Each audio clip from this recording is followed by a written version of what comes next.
La teoría sintérgica, de Jacobo Greenberg 1991. Bienvenidos a La Pereza, tu canal para escuchar, aprender y relajar. Hoy nos embarcamos en un fascinante viaje con La teoría sintérgica, de Jacobo Greenberg, una obra que mezcla ciencia, misticismo y una buena dosis de wow. Sí, de muchísimo wow. Antes de arrancar, prepárate con un pequeño glosario que te ayudará a entender conceptos clave como látiz, náhuatl y hasta neuroalgoritmización. Sí, suena complicado, pero aquí lo hacemos simple. Así que, ponte cómodo, porque esto está a punto de empezar.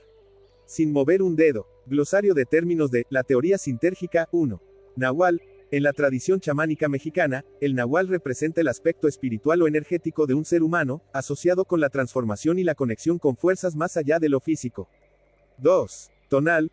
Concepto complementario al nahual, el tonal refiere al aspecto cotidiano y tangible de la realidad, la parte organizada y visible del mundo que habitamos.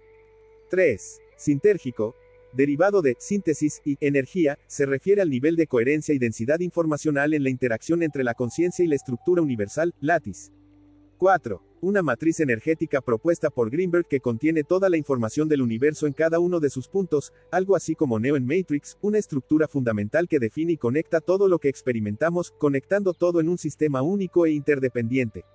Es el fundamento de la realidad y actúa como el medio de interacción entre el cerebro y el cosmos, permitiendo que nuestra percepción construya la experiencia de la realidad.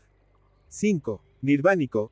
Término que alude al estado de conciencia supremo en el cual se trascienden las limitaciones de la percepción ordinaria, alcanzando la unión con la realidad última o el absoluto. 6. Vipassana. Técnica de meditación budista enfocada en la autoobservación y la introspección profunda, cuyo objetivo es alcanzar una comprensión clara de la realidad tal como es, eliminando los filtros de la mente. Por cierto, en nuestro canal La Pereza encontrarás una práctica de meditación guiada Vipassana, una parte importante de la meditación autoalusiva, que también está disponible en nuestro canal, para sumergirte en esta poderosa técnica. 7. Kabbalah. Tradición mística judía que explora la naturaleza de Dios, el universo y la conciencia.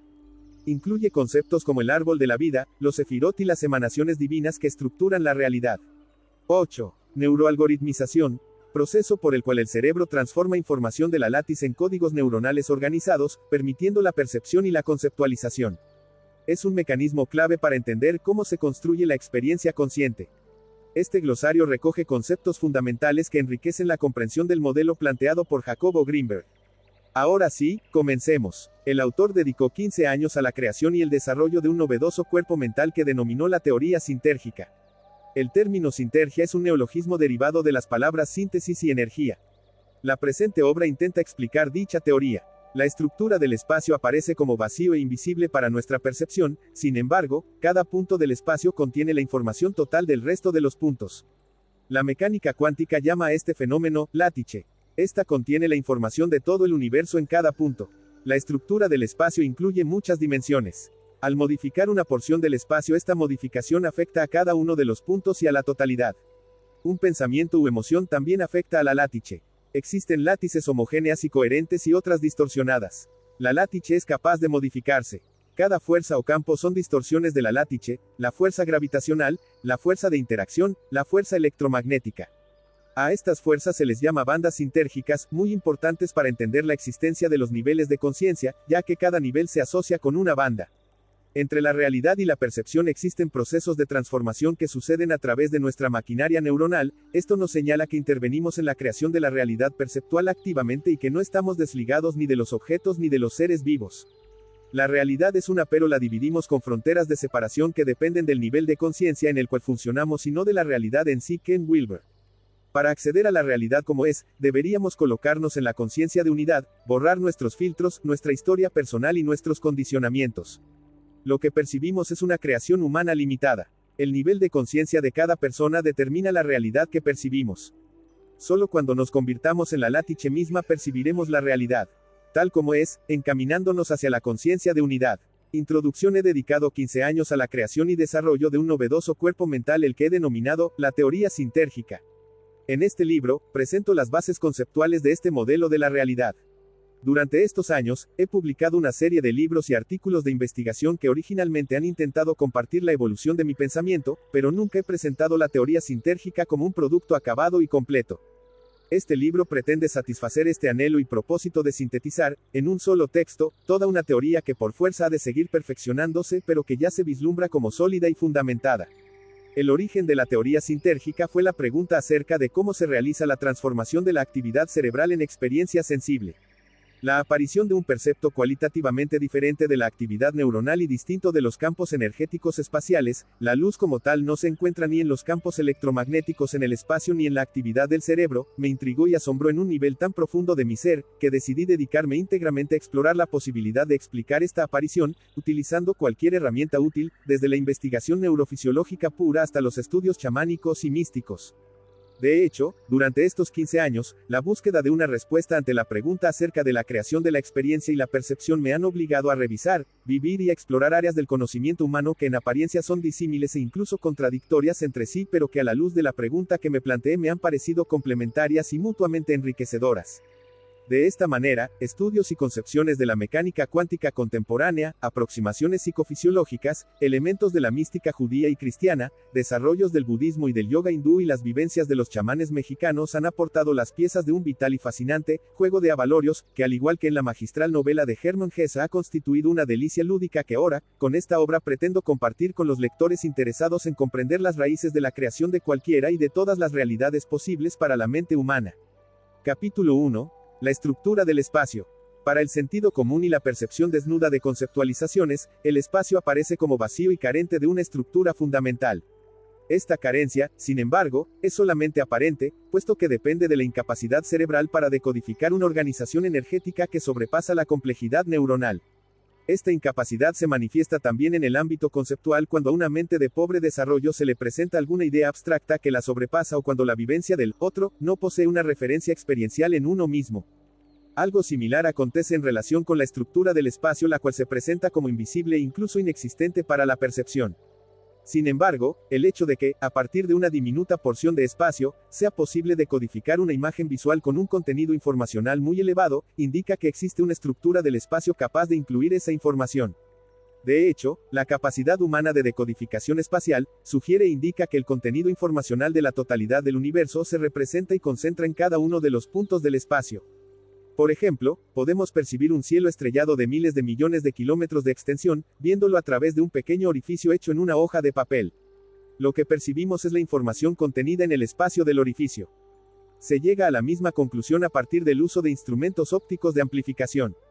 Por ejemplo, la información de un telescopio poderoso enfocado en una galaxia distante se transforma a través del sistema visual de un astrónomo, en una imagen con una gran cantidad de detalles acerca de las estrellas.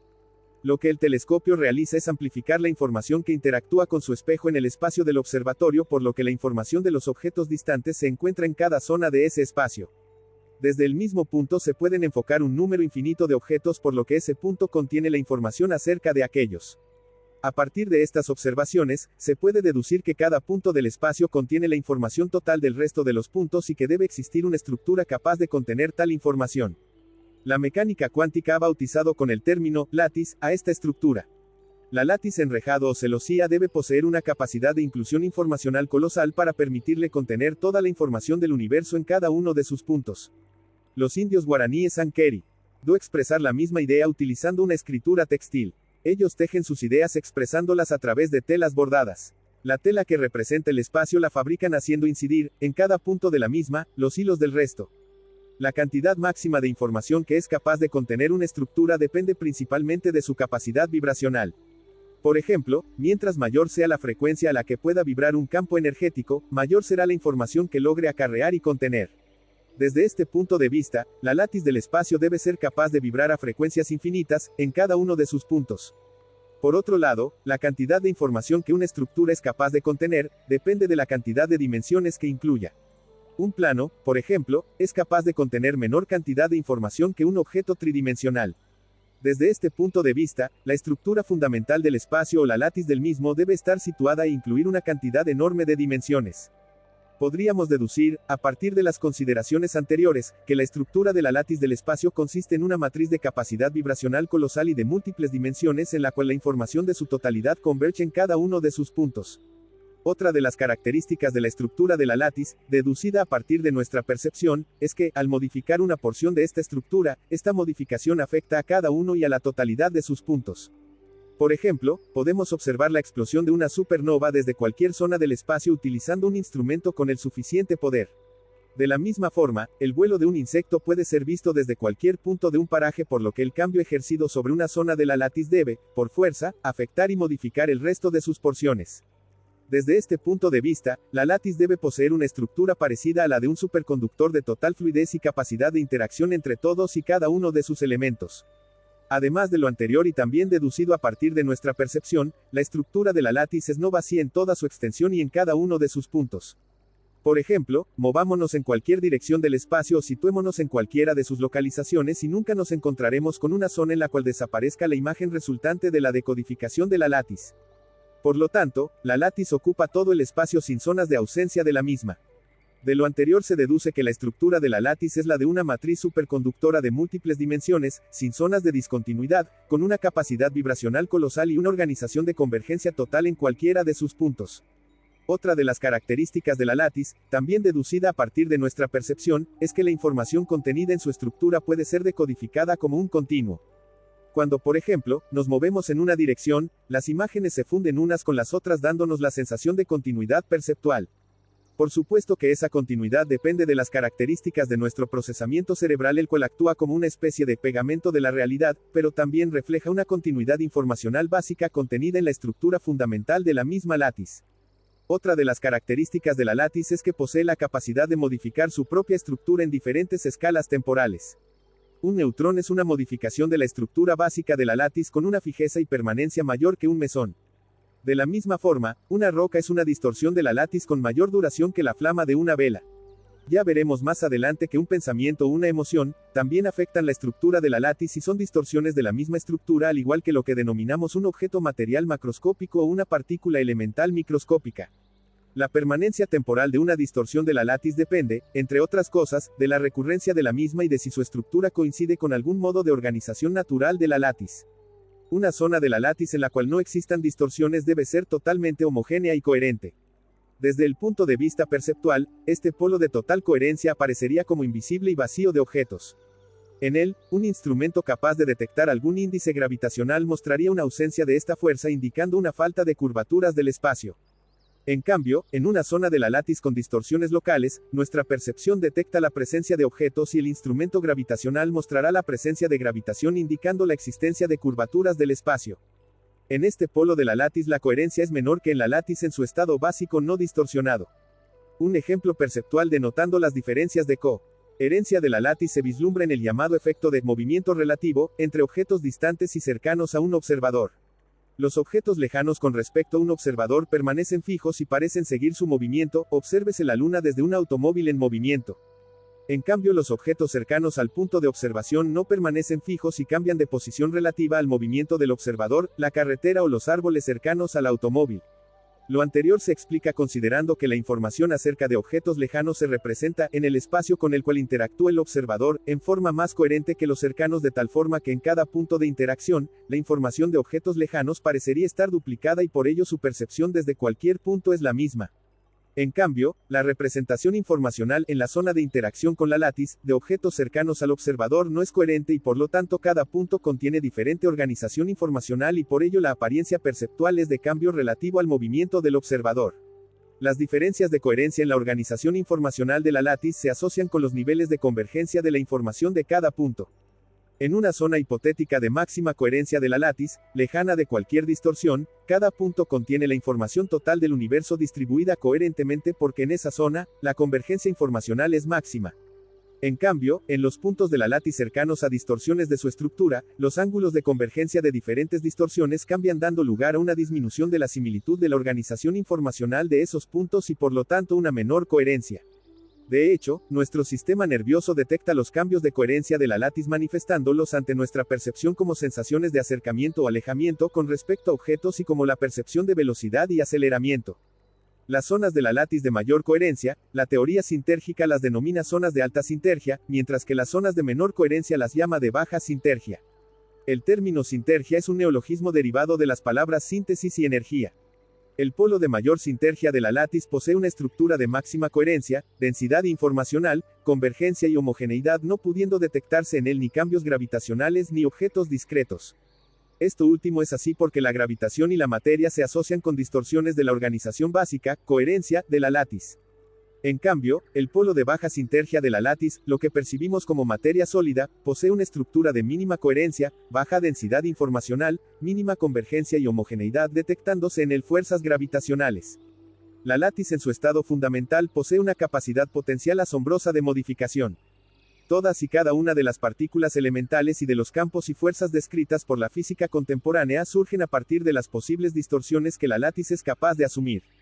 De esta forma, un electrón, un protón, un neutrón o cualquier otra partícula elemental aparece a la existencia cuando la misma estructura básica de la látiz sufre modificaciones específicas. A esto se debe que las partículas elementales y en general toda materia poseen una naturaleza dual onda corpuscular. Una partícula es simultáneamente un objeto independiente, y separado del resto de los objetos y una porción modificada de la misma estructura fundamental. En el budismo, esta dualidad se conceptualiza bajo la denominación de sunyata, o vacío.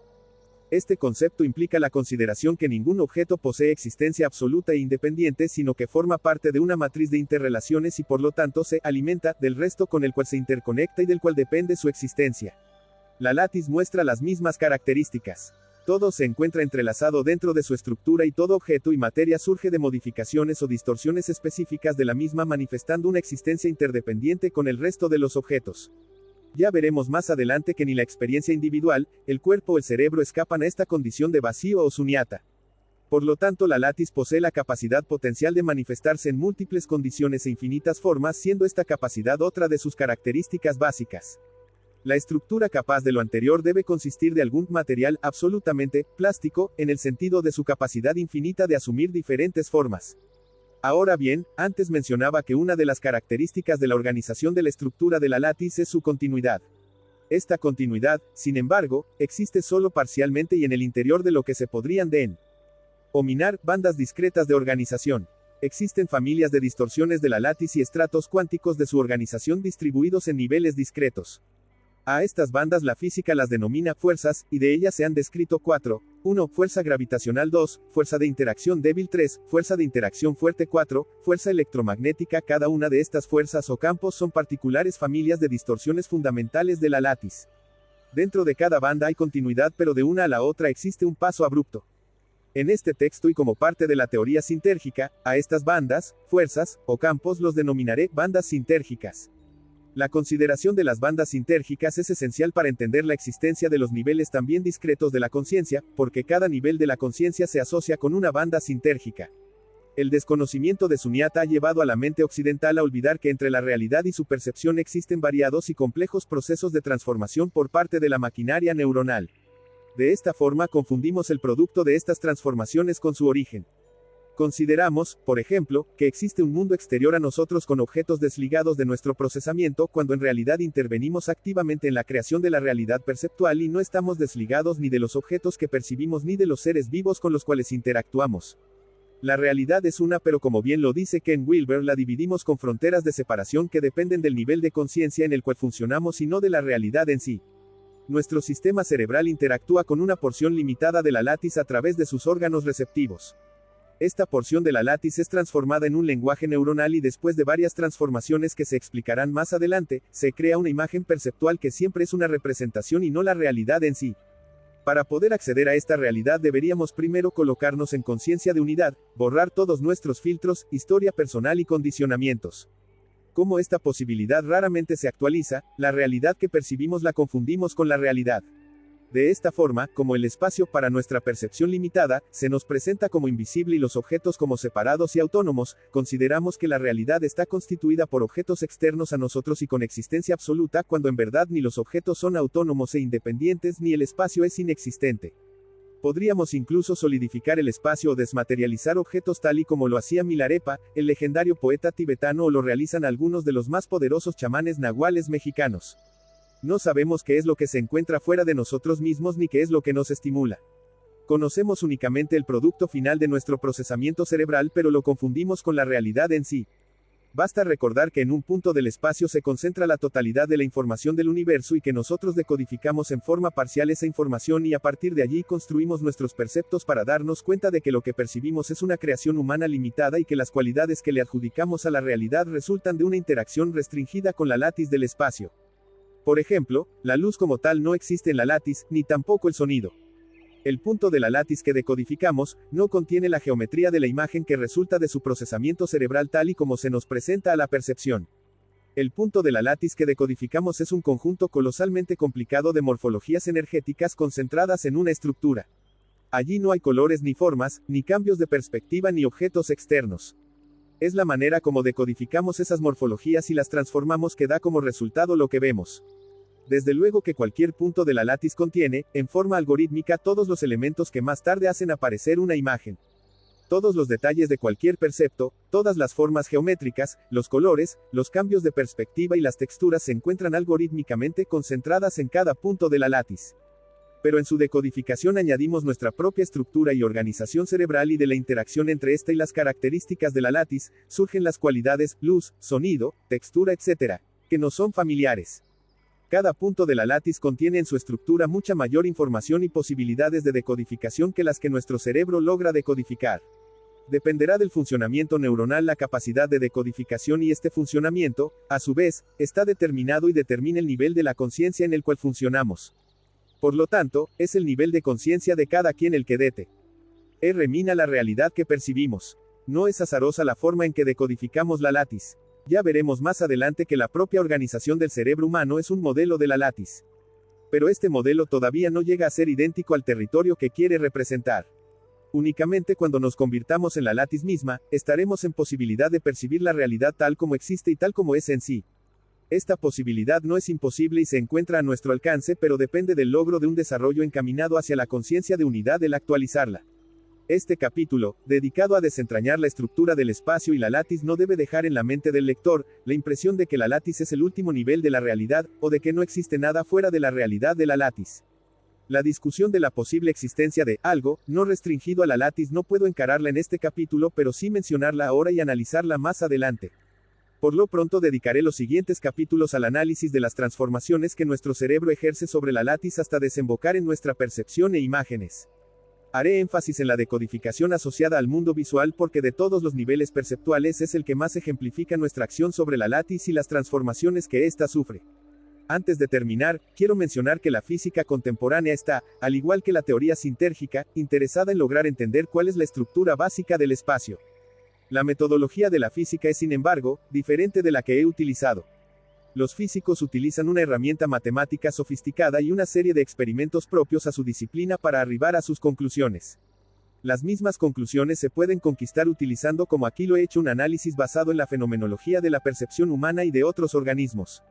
La teoría física más cercana a la concepción de la látiz es la teoría de las supercuerdas. En ella se postula que por debajo de la existencia de las partículas elementales se encuentra una realidad común formada por ultramicroscópicas cuerdas, todas ellas similares entre sí pero que interactúan en formas diferentes dando lugar, según el tipo de interacción de que se trate, a cada una de las partículas y las familias de partículas elementales. La teoría sintérgica sostiene que por debajo de la realidad de las supercuerdas existe otro nivel aún menos diferenciado del cual surgen las supercuerdas y este es el de la látiz con todas las características que he descrito. Por último, estas características forman todavía un repertorio restringido que merece mayor indagación y análisis. ¿Quién dijo que aprender y relajarse no pueden ir juntos? En La Pereza, combinamos sabiduría con comodidad. Dale like y suscríbete. Ahora sí, continuemos. Capítulo 2. El campo neuronal y su estructura. El cerebro humano actual aparece en la naturaleza después de millones de intentos evolutivos por crear una estructura orgánica capaz de experimentar y decodificar el mayor número posible de bandas sintérgicas. La solución, ideada para lograr esta portentosa hazaña, implicó la invención de una maquinaria neuronal capaz de mimetizar la estructura fundamental de la látiz. Desde luego que esta labor no fue hecha en unos pocos días, sino que ha requerido miles de millones de años de experimentación. El cerebro surgió de la misma látiz como si ésta en su excelsa y absoluta unidad hubiese deseado crear un modelo de sí misma en el cual pudiera reflejarse y así resolver su infinita soledad. En la unidad no existen acompañantes puesto que todo está incluido dentro de la mismidad. Si un modelo orgánico de la latis fue creado, este debía satisfacer, con plenitud, el mimetismo laticiano necesario, es decir, poseer las mismas características que su origen, incluida su capacidad para volverse único. Los indios mexicanos, en su envidiable sabiduría, intuyeron lo anterior. Por ello, en el idioma tezeltal, la palabra educación es pihuo-tezel, cuya traducción literal es hacer que otro se vuelva único. Desde un punto de vista psicofisiológico, la creación del cerebro humano como modelo de la latis procedió naturalmente y por etapas. Primero, tuvo que inventarse un superconductor biológico, capaz de transmitir información sin pérdidas y con una capacidad formidable de interconectarse con y concentrar información de otros superconductores. Estos propósitos se cumplieron con la creación de la neurona y su axón. El cuerpo neuronal es capaz de recibir miles de contactos a través de sus dendritas, concentrar esta información aferente y enviar un código resultante a través de su axón mediante un mecanismo biológico de superconducción. El axón transmite el código sin resistencias, a través de la conducción saltatoria y del R. Cargo de la bomba de sodio-potasio. Esta información aferente, a su vez, es enviada a otras neuronas quienes la integran a un nuevo código que es nuevamente transmitido e interconectado. Los primeros cerebros estaban constituidos por muy pocas neuronas y por lo tanto eran muy pobres en su capacidad de mimetizar la latis. Puesto que a través de la evolución, la única estructura constante que se ha mantenido incólume es la latis misma, su organización actúa y sigue actuando como un punto de referencia extraordinario. Por ello, la sabiduría tibetana ha concebido una técnica de meditación, el Mahamudra, cuyo objeto es la percepción directa del origen inmaculado y autorrefulgente de cualquier pensamiento y experiencia, es decir, el contacto con la estructura básica de la latis. Como resultado de una fuerza repulsiva colosal que la latis ejerce sobre sus distorsiones, intentando hacerlas retornar a su origen, y de otra fuerza, no menos poderosa pero de signo opuesto, que impulsa las mismas distorsiones a unirse entre sí y acrecentar su complejidad, y a partir de los cerebros primitivos, surge el actual cerebro humano con sus 12 millones de neuronas y con una capacidad de interconexión interna cuyas posibilidades combinatorias son similares en número, al total de partículas elementales de todo el universo. Se resuelve así el misterio colosal del retorno al origen a través no de la desintegración entrópica sino de la osadía de crearse a sí mismo en igualdad de condiciones que el creador. En este retomo se gana la posibilidad de experimentar conscientemente como individuos totales y únicos no solamente esas fuerzas manifestadas en nuestras emociones, en los misterios de la sexualidad y en la agonía del dolor, sino en todos los matices de nuestro sensorium y nuestra actividad mental y espiritual. Ay de aquel que se niegue a fluir en la experiencia, traiciona de esta forma todo el inmenso esfuerzo depositado en su creación. El cerebro humano ha resuelto el reto de mimetizar a la latis creando circuitos que interconectan, entre sí, a todos sus superconductores biológicos. Estos circuitos están, además, destinados a decodificar las bandas sintérgicas a través de un procedimiento que globalmente podría denominarse de neuroalgoritmización. Por otro lado, la capacidad de experiencia cualitativa se ha resuelto a través de un mecanismo cerebral de interacción directa con la latis al que la teoría sintérgica denomina campo neuronal. La decodificación neuroalgorítmica nos permite pensar, conceptualizar, hablar y filosofar. El campo neuronal nos concede la gracia de experienciar. El sistema neuroalgorítmico es digital, el del campo neuronal es analógico. Empezaré analizando el sistema de neuroalgoritmización, describiendo sus operaciones y resultantes, y después hablaré acerca del campo neuronal y su estructura. La decodificación neuroalgorítmica. La retina humana es un mecanismo de decodificación neuroalgorítmica de la latis y por ello la utilizaré como ejemplo.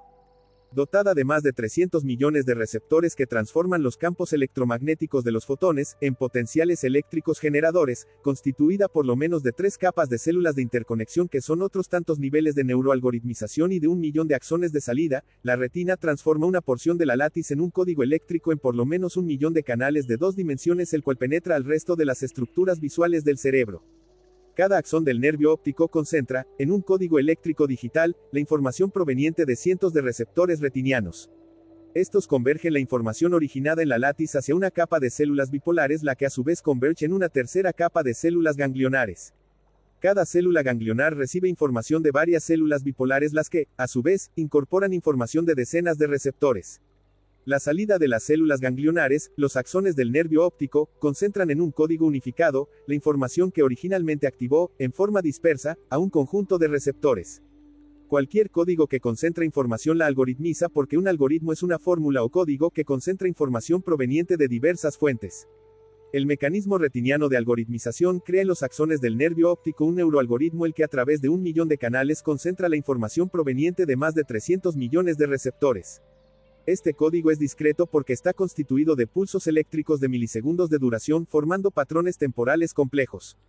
De esta forma, 1.000.000 de patrones digitales contienen la neuroalgoritmización de la información contenida en una porción diminuta de la látiz. La neuroalgoritmización por convergencia hace que en una población neuronal se concentre información proveniente de un territorio celular vasto de la misma forma que un punto de la látiz concentra la información del resto de la misma. La información neuroalgoritmizada proveniente de la retina debe decodificarse a fin de que resulte en una imagen visual. Esta labor la realiza un núcleo talámico y después la corteza cerebral. En esta última, los procesos de neuroalgoritmización por convergencia mezclados con un procesamiento divergente continúan. Los códigos neuroalgorítmicos son capaces de concentrar en una población neuronal restringida, la información de miles de millones de neuronas y de esta forma mimetizan la convergencia informacional de la látiz.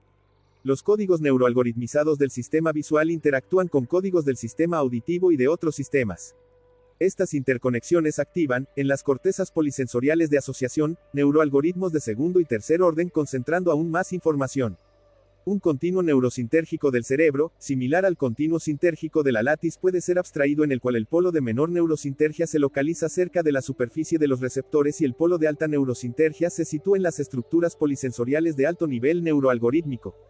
Al igual que en la látiz, el polo de baja neurosintergia cerebral es menos coherente y de mínima convergencia comparado con el polo de alta neurosintergia del cerebro. En el polo de elevada neurosintergia se da el pensamiento abstracto, la conceptualización y el lenguaje, mientras que el polo de baja neurosintergia se asocia con procesos de mucha mayor concretización. Al igual que en la látiz, el polo de elevada neurosintergia contiene mayor densidad informacional, vibra a mayor frecuencia, es más coherente y de mayor convergencia que en su contraparte de neurosintergia menor.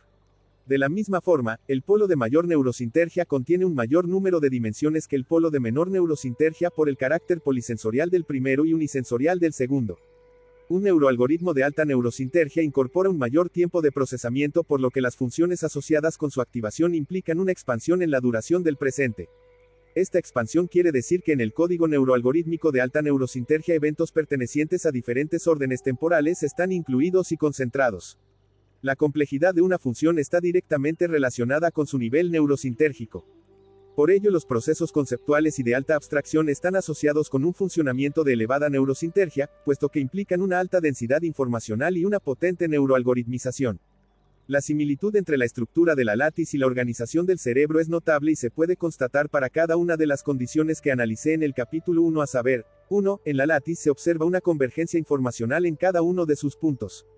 En el cerebro, la convergencia comienza a partir de las estructuras receptoras y se hace notable en las porciones polisensoriales de elevada capacidad neuroalgorítmica. En ellas, un código de alta inclusión concentra en forma algorítmica información proveniente del resto del sistema. 2. La modificación de cualquier porción de la látiz afecta y se representa en todos y cada uno de sus puntos. En el cerebro, Schwartz y Ramos realizaron un experimento en gatos demostrando que los patrones de respuesta unicelulares en neuronas registradas en diferentes porciones del cerebro se modificaban correlativamente con el aprendizaje. Este experimento indica que la modificación de la información se representa en todas las unidades del cerebro. Los experimentos de Arrow y John también apoyan esta conclusión. De esta forma, al igual que en la látiz, en el cerebro la modificación de una de sus porciones afecta a todas las demás. 3. La relación entre coherencia informacional y el fenómeno de movimiento relativo, en la látiz también se observa en el cerebro. Esto último está relacionado con los procesos de neuroalgoritmización en los diferentes niveles de convergencia del cerebro. Por ejemplo, si modificamos la información de los receptores de la retina, esta alteración va a provocar una variación mayor en los códigos neuroalgorítmicos de las células bipolares que en las ganglionares. A su vez, los códigos neuroalgorítmicos de alto poder de inclusión en las estructuras polisensoriales van a sufrir mínimos cambios comparativamente a los de las células ganglionares. De hecho, los procesos de conceptualización y de abstracción ligados a las respuestas de las estructuras de análisis polisensorial mantienen una constancia a pesar de los cambios de entrada informacional. Esto ha sido demostrado experimentalmente por Greenberg. Se podría postular que los niveles más poderosos de neuroalgoritmización en el cerebro se asocian con funciones yoicas de alta constancia, siendo similar esta constancia a la de la representación informacional homogénea y de alta coherencia de objetos muy alejados de un observador. 4. En todo momento existe actividad neuronal en un cerebro vivo, aún durante el sueño profundo en el silencio de los estados meditativos. Por ello no existen discontinuidades de vacío o ausencia de actividad en el cerebro de la misma manera que en la látiz no existen zonas vacías de información. 5. La látiz muestra una plasticidad colosal en el sentido de que a partir de su estructura básica se activan distorsiones en número infinito. El cerebro muestra una capacidad similar de modificación y plasticidad. Basta recordar la cantidad de detalles de las imágenes oníricas o la posibilidad creativa en el arte. Cuando, por ejemplo, a alguien se le pide recrear una imagen de un evento del pasado a partir de una orden verbal, se puede asumir la ocurrencia de varios procesos encadenados para darle lugar. En primer lugar, la transducción del sonido en códigos neuronales. En segundo lugar, la neuroalgoritmización de esos códigos. En tercer lugar, la activación de alguna estructura polisensorial y por último la síntesis de algún neuroalgoritmo polisensorial de alto poder y la activación de una imagen visual asociada con la decodificación divergente de este neuroalgoritmo. El hecho de que el cerebro sea capaz de representaciones internas en número prácticamente infinito se asemeja a la capacidad también infinita de la látiz de distorsionarse en diversas formas. 6. Había mencionado que para la látiz existen distorsiones con una duración temporal variable desde las prácticamente instantáneas como sería el caso de algunas partículas elementales con una vida media infinitesimal hasta un protón o un neutrón de una duración de vida inmensa. En el cerebro también existen patrones MN con acento agudo micos de vida corta, recuérdese aquí la memoria icónica, de vida media, la memoria de corto plazo, y de una duración enorme, las memorias de largo plazo. Tal y como en la látiz, la duración temporal cerebral se asocia con la recurrencia de sus patrones y con la naturalidad de los mismos y su significado. 7. Existen diferentes niveles de coherencia cerebral de la misma forma en la que estos existen en la látiz. La coherencia en el cerebro es una medida de la similitud de los patrones de su actividad en las diferentes zonas de su estructura. Mientras mayor sea esta similitud, mayor será la coherencia cerebral.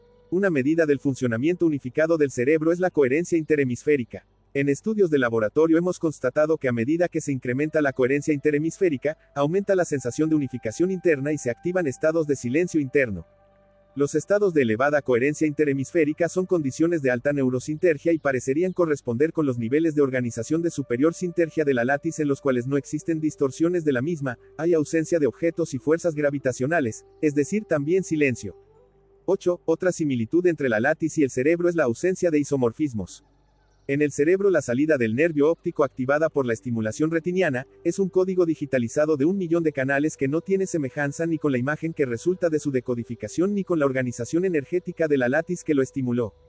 De la misma forma, en la látiz, la información que converge en cada uno de sus puntos no posee una semejanza directa con las distorsiones que representa. 9. Por último, al igual que la organización de bandas sintérgicas de la látiz, las cuales son continuas internamente, pero discretas de banda a banda, en el cerebro existen bandas sensoriales y bandas de conciencia, las que son continuas internamente pero discretas de banda a banda. Cada una de las modalidades sensoriales, tacto, audición, vista, etc., corresponden a estas bandas sensoriales y cada estado de conciencia, vigilia, sueño, sueño paradójico, etc., pertenece a una banda de la conciencia. Las bandas sensoriales y las de la conciencia se corresponden con diferentes niveles de neuroalgoritmización, es decir, con diferenciados grados neurosintérgicos.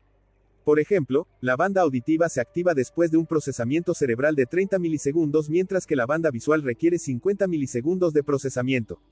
La banda conceptual necesita más de 150 milisegundos de procesamiento. Mientras mayor sea la duración de procesamiento, mayor densidad informacional existe y por lo tanto una más elevada neurosintergia. El campo neuronal y su estructura. La estructura del cerebro en su conjunto es una macrodistorsión compleja de la látiz y su actividad distorsiona la misma látiz que le da origen. Cada micropotencial dendrítico y cada potencial de acción son y activan microdistorsiones de la látiz. La interacción entre todas estas microdistorsiones crean una macrodistorsión hipercompleja de la misma látiz. A esta macrodistorsión hipercompleja la teoría sintérgica la denomina campo neuronal. El campo neuronal es un mecanismo de unificación de la actividad cerebral pero de tipo analógico y no digital tal y como lo es el procesamiento neuroalgorítmico. Este último, también es un mecanismo de unificación, pero interno y perteneciente a la misma dimensión que la actividad discreta de todos los componentes celulares del cerebro vivo. En cambio, la unificación del campo neuronal se produce en la dimensión energética de la látiz como campo. Para visualizar la complejidad del campo neuronal basta considerar que cada neurona es una estructura tridimensional capaz de recibir cientos de conexiones. El potencial de membrana de cada neurona oscila y cambia de morfología cada vez que una de sus dendritas es activada. Esas oscilaciones tridimensionales de la actividad eléctrica del soma neuronal son otras tantas microdistorsiones de la látiz. Ahora multipliquemos esa imagen 12.000 millones de veces y sumémosle todos los transportes iónicos a través de los axones, junto con los campos extracelulares. Cada microdistorsión de ese cosmos neuronal interactúa con sus vecinas y estas a su vez con otras. Junto con todo lo anterior, las poblaciones de neuronas de alto poder neuroalgorítmico deben incorporar sus códigos de elevada densidad informacional al resto de las microdistorsiones, etc., etc. El cuadro resultante es de una complejidad tal que resulta casi imposible de visualizar. Sin embargo, varias características globales del campo neuronal pueden ser clarificadas a partir de nuestro conocimiento del cerebro. En primer lugar, el campo neuronal como un todo puede variar sus niveles de coherencia modificando la mayor o menor similitud morfológica entre todas sus porciones. En segundo lugar, debe existir un continuo de frecuencias posibles dentro de las cuales el campo neuronal debe fluctuar. Mientras mayor sea la densidad informacional que maneje un cerebro vivo, más elevada debe ser la frecuencia de su campo neuronal como un todo. Un campo neuronal de alta coherencia y elevada frecuencia posee mayor sinergia que un campo neuronal de baja coherencia y menor frecuencia. La látiz en interacción con un campo neuronal de superior sinergia debe incrementar la suya propia y decrementarla cuando interactúa con un campo neuronal de baja sinergia. A su vez, un campo neuronal en interacción con una látiz de alta sinergia debe incrementar la suya propia, en cambio, un campo neuronal debe disminuir su sinergia al interactuar con una látiz de baja sinergia. Por otro lado, la geometría tridimensional de los circuitos cerebrales varía de estructura a estructura y de núcleo a núcleo del cerebro. Por lo tanto, la morfología energética del campo neuronal debe reflejar esa geometría en la látiz mimetizándola. Ya en la dimensión de la látiz, el campo neuronal se incorpora a la misma y se somete a las leyes estructurales de la látiz. De esta forma, una variación de un campo neuronal debe afectar a toda la látiz manifestándose en cada uno de los puntos de su estructura. De la misma forma, la recurrencia sostenida de cierto patrón morfológico del campo neuronal debe provocar alteraciones más o menos permanentes en la estructura de la látiz, dependiendo de qué tan congruente sea tal morfología con algún aspecto natural de la látiz. Puesto que la látiz varía su organización sinérgica en bandas internamente continuas pero globalmente discretas y el campo neuronal también, deben existir zonas o bandas de interacción entre el campo neuronal y la látiz más congruentes que otras. En estas zonas, la interacción entre ambos, el campo neuronal y la látiz deben provocar la aparición de un patrón de interferencia limpia de ruido. En cambio, fuera de estas bandas de interacción congruente, los patrones de interferencia deben contener morfologías ruidosas y en los casos más dispares autoanulantes. A las zonas de la interacción congruente entre el campo neuronal y la látiz, la teoría sinérgica las denomina orbitales de la conciencia permitidos. En cambio, a las bandas de interacción no congruente las denomina orbitales de la conciencia no permitidos. Un campo neuronal de máxima sinergia, es decir, de coherencia absoluta y elevada densidad informacional, frecuencia, es más parecido a la estructura básica o fundamental de la látiz, esto es, a la látiz en su polo de mayor sinergia. En cambio, un campo neuronal de baja sinergia se parece más a la látiz en su polo de baja sinergia. La látiz en alta sinergia está libre de distorsiones, curvaturas y campos gravitacionales. La látiz en baja sinergia se encuentra más cercana a la materia tal y como la percibimos. Mientras mayor sea la sinergia de un campo neuronal, más capaz será de interactuar en forma congruente con la látiz en su estado fundamental y puro. En cambio, un campo neuronal de baja sinergia solo podrá interactuar en forma congruente con el correspondiente nivel estructural de la látiz. Siendo el campo neuronal de naturaleza similar a la látiz, independientemente de su nivel de sinergia, diferentes campos neuronales deben interactuar entre sí creando patrones de interferencia intercerebrales. A la estructura de la látiz que incorpora estos patrones la teoría sinérgica la llama hipercampo. El hipercampo es la látiz que incluye en su seno a todos los campos neuronales junto con sus patrones de interferencia. Al igual que en el interior de un cerebro dentro del cual todas las microdistorsiones neuronales interactúan entre sí, así debe suceder en el seno de la látiz para las interacciones entre todos los campos neuronales. De esta forma, el hipercampo equivaldría a un campo neuronal planetario cuya estructura global depende de la matriz de interacciones intercerebrales. Se podría conjeturar que la división planetaria en países, ciudades, poblados, villas, etc., determina una organización hipercámpica particular la que se representa a todo lo largo y ancho de la látiz y en cada uno de sus puntos.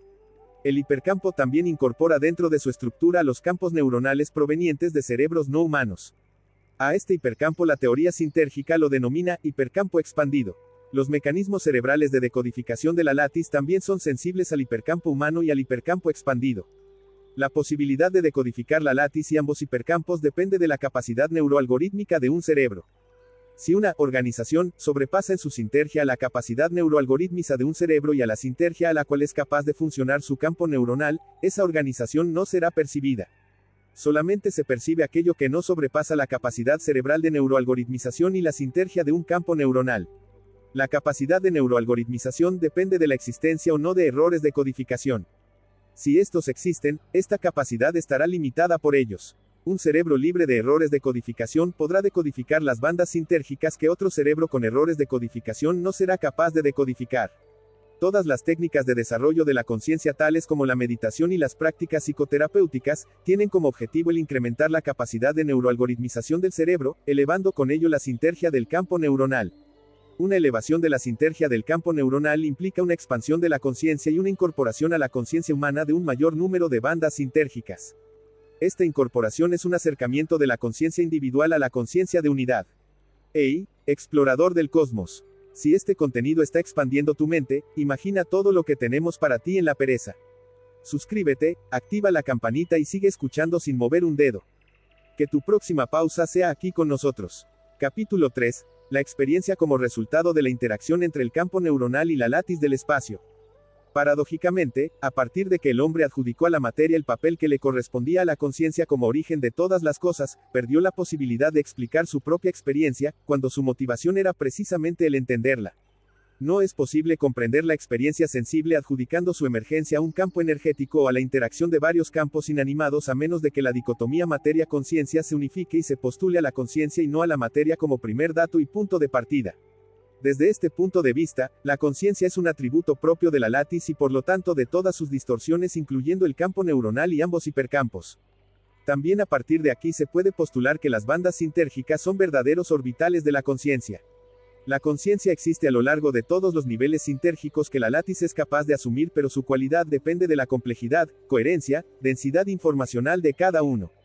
De esta forma, la latiz en su estado básico no distorsionado es la conciencia pura, mientras que el hipercampo y todas sus bandas son la conciencia humana y todos sus atributos. Por ejemplo, la conciencia auditiva humana surge cuando la latiz es distorsionada por un campo neuronal que emergió de un cerebro de 12.000 millones de elementos con una densidad de interacciones que requiere de 20 a 30 milisegundos de procesamiento. En cambio, la conciencia visual humana aparece cuando el cerebro logra activar un campo neuronal de una densidad informacional y una sinergia que necesitan un mínimo de 50 milisegundos de interacciones neuronales. No solo la densidad informacional y el tiempo de procesamiento hacen diferente una cualidad sensorial de otra, no también, la geometría tridimensional de la estructura cerebral activada. De esta forma, el campo neuronal visual contiene la morfología tridimensional derivada de la activación de la corteza occipital, mientras que el auditivo incorpora en su estructura energética a la geometría derivada de los circuitos neuronales de la corteza temporal. Por su morfología, densidad informacional, coherencia y su sinergia, el campo neuronal visual es capaz de establecer una interacción congruente con una organización sintérgica similar de la latiz, contenida en una de sus bandas.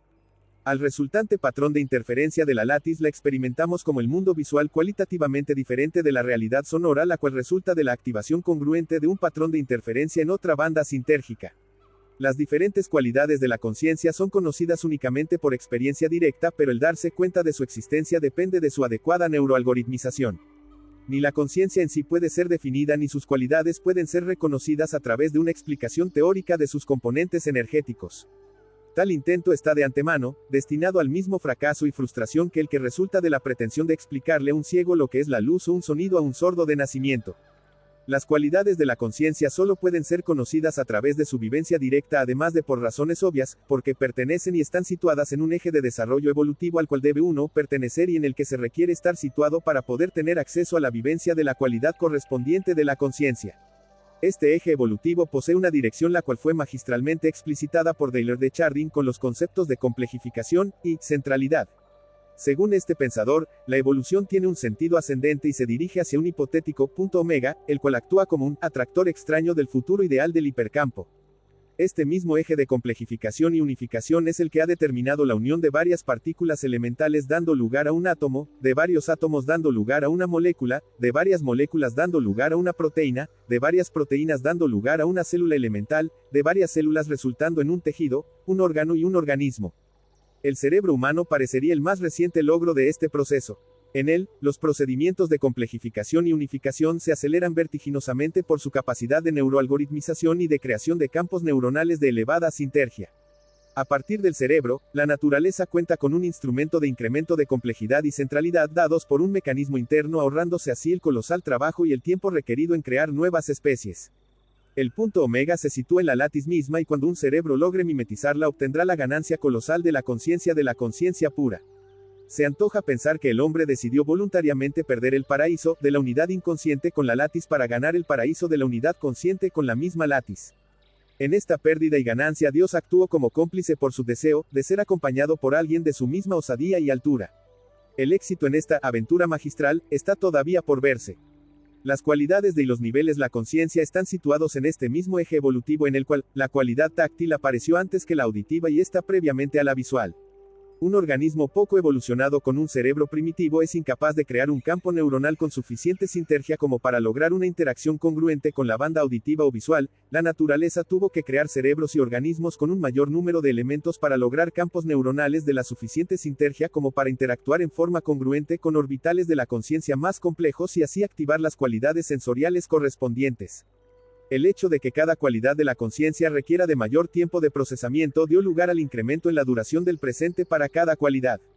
Una imagen visual con un tiempo de procesamiento de 50 milisegundos posee una duración del presente mayor que un sonido activado después de 20 o 30 milisegundos de interacciones neuronales. La expansión en la duración del presente correlativa con el incremento sinérgico desemboca en la capacidad de unificar en un presente atemporal lo que para una cualidad de la conciencia de menos sinergia se localiza en un futuro. La unificación total implicaría la capacidad de percibir en un presente atemporal el pasado, presente y futuro de una conciencia no unificada. Cada cualidad de la conciencia conquistada por un individuo a partir de un modo de funcionamiento sinérgico novedoso, es una añadidura y no una exclusión de las cualidades previamente ganadas. De esta forma, a medida que se avanza, nuevas bandas sinérgicas son incorporadas a una conciencia cada vez más expandida, cumpliéndose así el dictum y el propósito divino primario de lo que podría ser el primer mandamiento de la nueva era, a saber, experimentarás y decodificarás el mayor número posible de bandas sinérgicas. En el chamanismo mexicano y en la técnica de la meditación autoalusiva este primer mandamiento, se logra actualizar a través de la observación simultánea de un cada vez mayor número de experiencias en las diferentes áreas correspondientes a las variadas cualidades de la conciencia.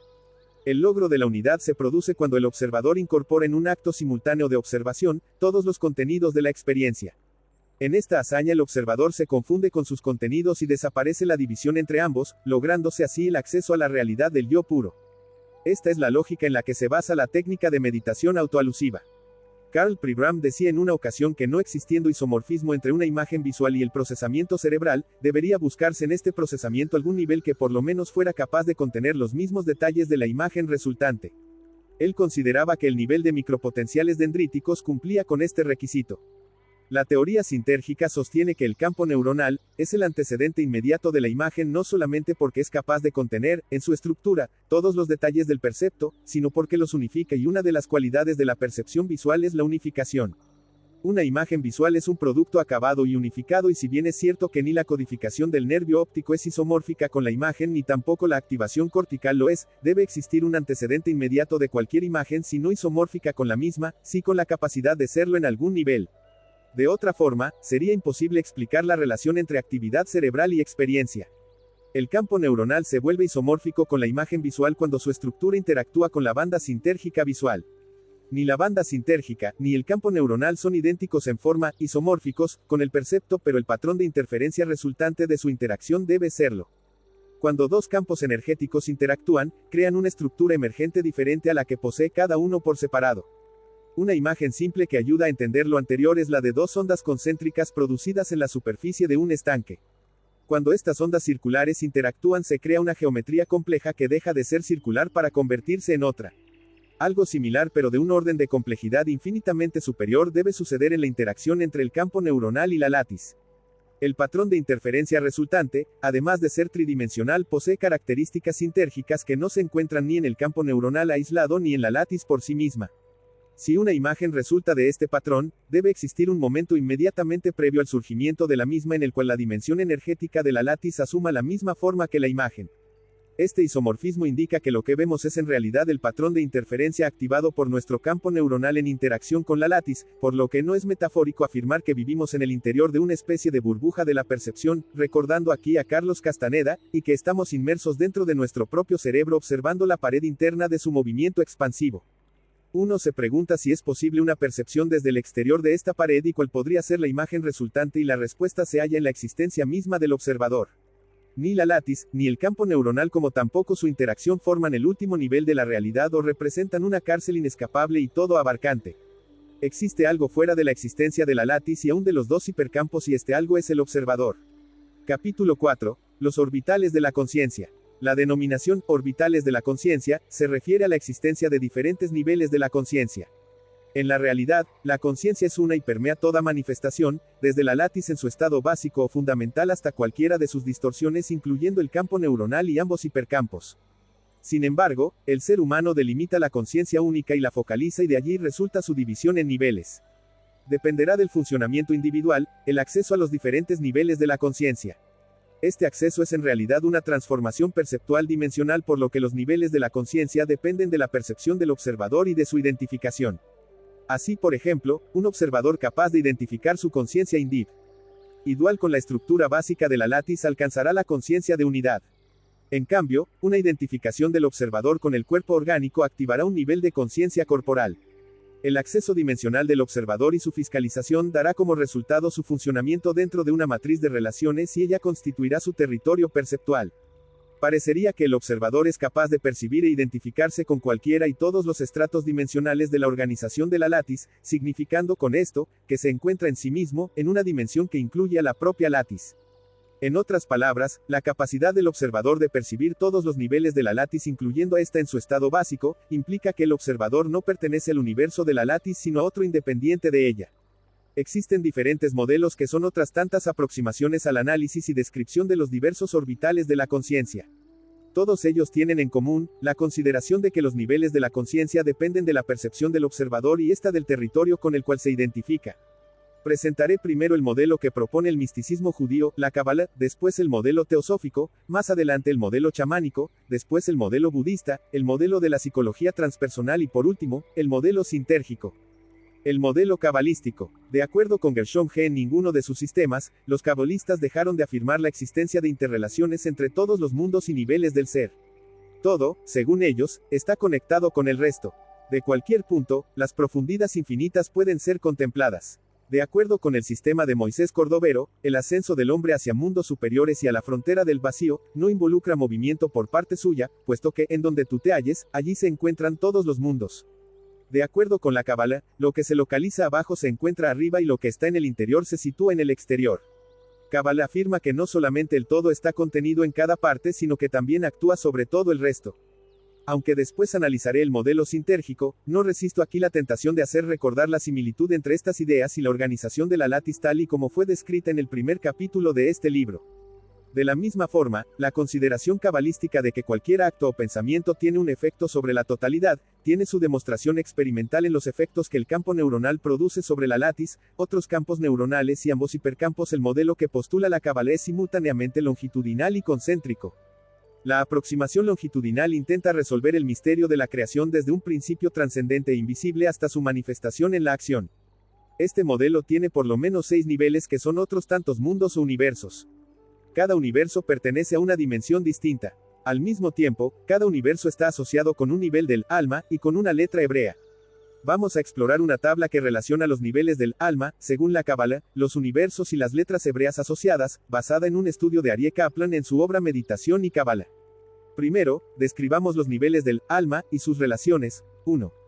Yehidá, conocida como la esencia única o singularidad, está asociada con el universo Ein Sof, que significa y sin final.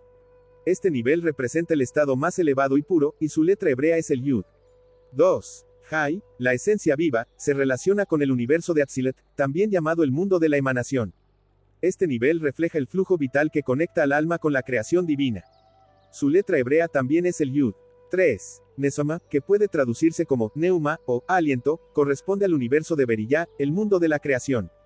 Este nivel representa una conexión más concreta con la esencia divina, simbolizada por la letra hebrea Hei. 4. Ruach, o espíritu, está vinculado al universo de Yetzirah, que se refiere al mundo de la formación. Este nivel conecta con la espiritualidad y la acción en el mundo. Su letra hebrea es el Vav. 5. Finalmente, Nefesh, que se traduce como alma, corresponde al universo de Asiyah, el mundo de la acción. Este nivel representa la conexión más cercana con el mundo físico y tangible. Su letra hebrea es Hei. Además, la Kabbalah menciona que el universo Adam Kadmon, que corresponde al nivel más elevado del alma, representa el hombre primigenio o arquetípico. Este no es un nivel humano físico, sino una manifestación trascendental extraordinaria que conecta al Ein Sof, el I sin final, con las dimensiones inferiores. En este sentido, Adam Kadmon sirve como un puente entre lo divino y lo creado.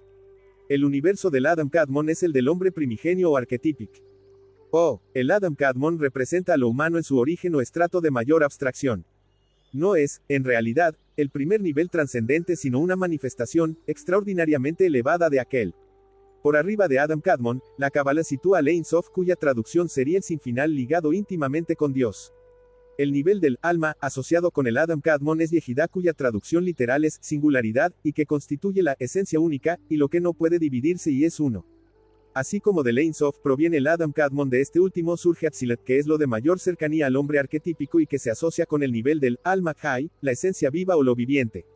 En el judaísmo, el nombre de Dios Jehová se escribe con 4 letras, la primera de las cuales Yud corresponde a la I latina y pertenece al universo de Atzilut o emanación y al nivel del alma Chai o lo viviente. De Atzilut surge la creación o el universo de Beriyá asociado con el nivel de Nesoma o Neuma y con la siguiente letra del nombre de Dios, I que corresponde a la letra latina H o J. De esta forma, la singularidad de Yehidá que a su vez se transforma en lo viviente o Jai desemboca en Nesoma o Neuma. Hasta antes de Nesoma, los niveles del alma eran impersonales. Nesoma asociada con el universo de Beriyá o creación comienza a pertenecer a un individuo específico y es, por así decirlo, su envoltura o cuerpo más sutil, su contacto entre lo personal y lo transpersonal, entre lo divino y lo humano. A partir de Beriyá surge Yetzirah, formación, es decir, lo creado en Beriyá comienza a adquirir forma en Yetzirah. Esta formación parecería corresponder con la primera activación de una distorsión del espacio y la letra del nombre de Dios correspondiente es la Vav o V latina. El nivel del alma correspondiente es Ruach o espíritu y podría pensarse que es el mecanismo que al actuar distorsiona el espacio. Antes de Ruach no hay distorsiones. Por último, después de la formación se da la acción en el universo de Asiyah, el cual corresponde con la última letra del nombre de Dios, Hei, y con el nivel Nefesh o alma. Las 4 letras del nombre de Dios Yud, Hei, Vav, Hei forman el tetragamatón y son un verdadero sistema algorítmico que contiene el esquema de la creación a partir de lo viviente hasta su manifestación en la acción. Cada nivel de la conciencia está dado por la identificación del observador con cualquiera de los 5 posibles estratos del alma, desde Nefesh o alma individual hasta Yehidá, la singularidad primigenia. Este modelo cabalístico es longitudinal porque cada nivel del mismo proviene o nace de un precedente y da lugar a un consecuente en una cadena que comienza en una singularidad, la que adquiere vida, neuma, espíritu y por último alma. El modelo concéntrico de la Kabbalah se conoce como el esquema de la Sefirot y de ellas se han descrito 10 formando el árbol de la vida. Cada sefira es un atributo o cualidad de la conciencia y constituye una emanación a partir del Ein Sof. El modelo longitudinal está imbricado dentro del concéntrico porque cada sefira se manifiesta a través de un proceso de emanación, creación, formación y acción. Este proceso se logra experimentar utilizando técnicas cabalísticas de meditación. Por ejemplo, el rabino Joseph Tsai de una meditación en colores en la cual la concentración sostenida en un color específico, asociado con una chakra, activa la cualidad de la conciencia de esa sefira. Otra técnica consiste en concentrar la atención en el nombre hebreo de la sefira o en sus atributos hasta que estos se comienzan a experimentar. Algunos cabalistas han asociado las diferentes sefirot con las partes del cuerpo humano. En esta sección, describiremos las sefirot, que son las emanaciones divinas según la tradición cabalística. Cada sefirá tiene un nombre hebreo, una traducción y un color asociado, que reflejan sus características únicas.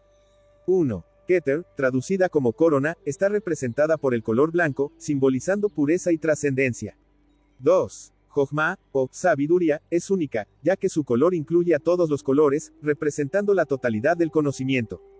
3. Bina, conocida como entendimiento, está asociada con los colores amarillo y verde, que representan claridad y crecimiento. 4. Gest, traducida como amor, combina los colores blanco y plateado, reflejando la pureza y el resplandor del amor incondicional.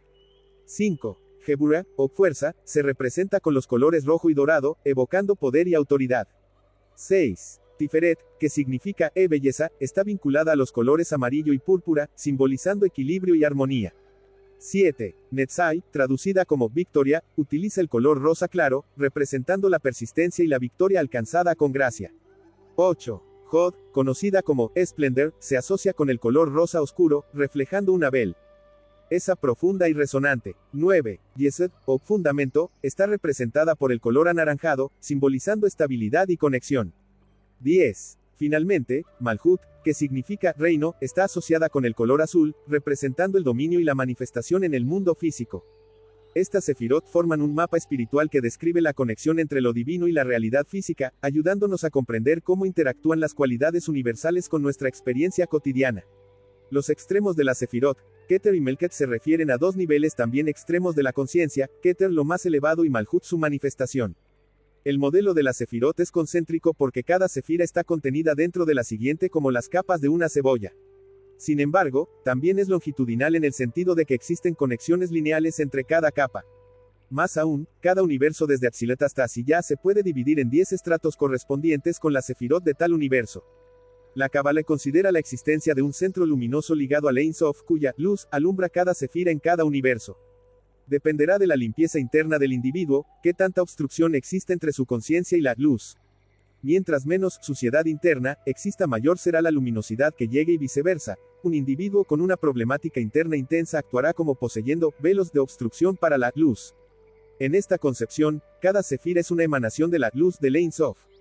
La mayoría, si no es que todas las técnicas prácticas de la Kabbalah tienen como finalidad la purificación de los velos, de tal forma que la luz no encuentre obstrucciones.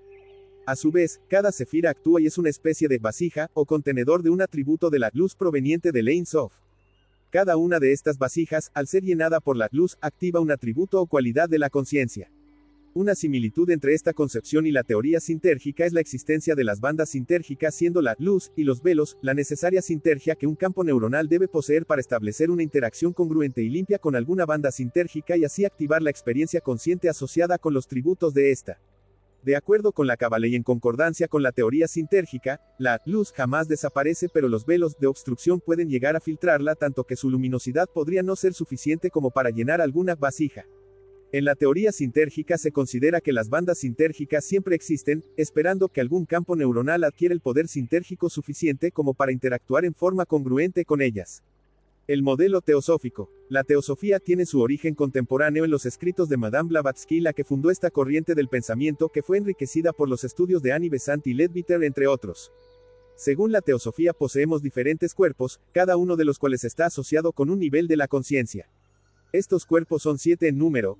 1. El físico. 2. El etérico. 3. El astral. 4. El mental. 5. El espiritual. 6. El cósmico. Y 7. El nirvánico. De acuerdo con Rajneesh, no solamente la conciencia es diferente en cada uno de los cuerpos, sino también la cualidad y los contenidos de los sueños. La conciencia variará dependiendo de la identificación del observador con alguno u otro de los cuerpos. Es importante mencionar que la denominación cuerpo se refiere a una organización o estructura perteneciente a cierta dimensión del espacio. La existencia de 7 cuerpos implicaría la también existencia de 7 dimensiones. Un procedimiento experimental que ejemplifica la existencia de estructuras pertenecientes a diferentes dimensiones es la cimática. En ella, se crean patrones bidimensionales cuando un polvo fino colocado sobre una placa metálica es puesto a vibrar por un sonido de determinada frecuencia. Cuando la frecuencia del sonido se incrementa lo suficiente, el patrón se vuelve tridimensional. Tenemos pues aquí dos cuerpos dimensionales que resultan de la interacción, en diferentes frecuencias, entre un campo vibracional y un medio, un cuerpo bidimensional y el otro tridimensional. Los cuerpos teosóficos parecerían situarse en esta misma condición de ser estructuras estables localizadas en diferentes dimensiones. Ya veremos más adelante que las bandas sintérgicas y su interacción congruente con campos neuronales pueden ser concebidos desde una perspectiva similar.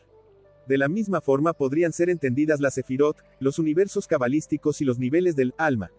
El primer cuerpo es el físico y su estructura es orgánica. Su órgano de pensamiento y experiencia es el cerebro tal y como lo conocemos. Está limitado por el tiempo y el espacio y es una distorsión hipercompleja y estable del espacio. Su nivel de conciencia es tridimensional. El segundo cuerpo, etérico, es, según la teosofía, más sutil que el físico y permanece invisible para este. Es capaz de viajar a través del espacio saliéndose, por así decirlo, del cuerpo físico y su percepción es más directa y sutil que la de este puesto que no requiere de receptores orgánicos para decodificar la estructura de la látiz. La acción perceptual del cuerpo etérico podría explicar la visión extraocular en la cual niños entrenados son capaces de percibir el mundo visual sin el uso de sus receptores retinianos. El cuerpo etérico está más ligado al campo neuronal y a la látiz y posee una estructura propia más energética que celular.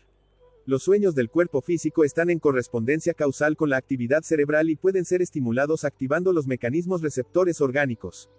En cambio, los sueños del cuerpo etérico corresponden a estímulos también etéricos localizados en la estructura del espacio. De esta forma alguien puede soñar que vuela y en realidad lo hace porque los movimientos del cuerpo etérico no se encuentran ligados o restringidos por la gravitación espacial. De acuerdo con Rajneesh, las así llamadas visiones espirituales corresponden al cuerpo etérico y son sueños etéricos. El cuerpo etérico incluye al espacio dentro de su campo de acción, es decir, se libera de la restricción espacial y el espacio deja de ser un obstáculo para su acción. Por ello, la dimensión espacial en la cual actúa el cuerpo etérico es incorporada en su interior mientras que esa misma dimensión permanece como externa para el cuerpo físico. El cuerpo astral incorpora además del espacio el tiempo. Al igual que el cuerpo etérico, el astral puede localizarse en cualquier zona del espacio pero no tiene límite alguno para viajar al pasado incluso remoto. El cuerpo astral según Rajneesh es capaz de recordar vidas anteriores y corresponde al inconsciente colectivo de Jung. Desde el punto de vista sintérgico, el cuerpo físico está ligado al cerebro, el etérico a la látiz y al campo neuronal mientras que el cuerpo astral se identifica más con ambos hipercampos, pero sin poderlos trascender. El cuerpo mental incorpora además de la dimensión temporal hacia el pasado, el tiempo personal futuro. Se halla, por así decirlo, en una dimensión en la que se unifican el tiempo y el espacio. El funcionamiento del cuerpo mental implica una expansión en la duración del presente en la cual el pasado y el futuro quedan incluidos dentro de una unidad perceptual. Esta misma expansión se relaciona con la activación sensorial en la cual la percepción visual, por ejemplo, funciona en una duración del presente mayor que la auditiva. El funcionamiento del cuerpo astral implica la misma expansión pero en un orden de magnitud mucho mayor. El cuerpo mental sigue siendo un cuerpo individual, en cambio, el cuerpo espiritual es transpersonal y por ello incorpora y trasciende ambos hipercampos. Las experiencias del cuerpo espiritual son compartidas por todos los que lo viven. Es un cuerpo de la especie y no de un individuo en particular.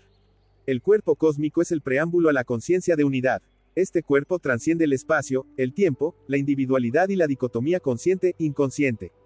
Desde la perspectiva del cuerpo cósmico todo posee conciencia. El cuerpo nirvánico no puede describirse pues en él ya no existe el lenguaje. Equivale a la conciencia de unidad y a una completa identidad entre el campo neuronal y la estructura básica de la látiz. El modelo chamánico. El modelo chamánico es bifactorial, es decir, considera la existencia de dos niveles generales de la conciencia. Algunos chamanes denominan a estos dos reinos, el mundo visible y el mundo invisible. Otros chamanes los llaman el tonal y el nahual. El mundo visible equivale al tonal y se refiere al nivel de la conciencia cotidiana. En cambio, el mundo invisible o nahual hace referencia a un nivel de conciencia solamente accesible para los videntes. Los chamanes oguiguames de la Sierra Tarahumara hablan de la coexistencia de tres espíritus en cada persona, denotando con ello la presencia de por lo menos tres niveles de la conciencia. El mundo invisible para los graniceros del estado de Morelos en México está poblado por seres astrales que desafían la gravedad y viajan por el espacio realizando trabajos de ayuda. El chamán puede tener acceso a ese reino sutil adquiriendo en su contacto con el otro nivel de conciencia. Algunos chamanes mexicanos son capaces de penetrar a estados de trance mediumnístico, cambiando no solamente su personalidad habitual sino manifestando un conocimiento que no pertenece al nivel de la conciencia de la vigilia cotidiana. El linaje del chamán nahual Don Juan Matus de Sonora ha desarrollado todo un modelo acerca de la conciencia y sus niveles. En este modelo, la percepción aparece como resultado de la alineación de dos sistemas de emanaciones, uno externo al cuerpo y el otro interno. El cuerpo al que hace referencia este modelo no es el cuerpo orgánico sino un cuerpo energético luminoso que es visible para un vidente. La alineación de emanaciones se modula a través de la acción de un mecanismo de focalización que Don Juan Matus denomina punto de encaje.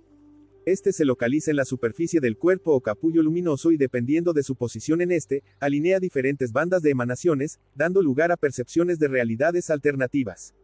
Los niveles de la conciencia dependen de la profundidad en la que se sitúa el punto de encaje.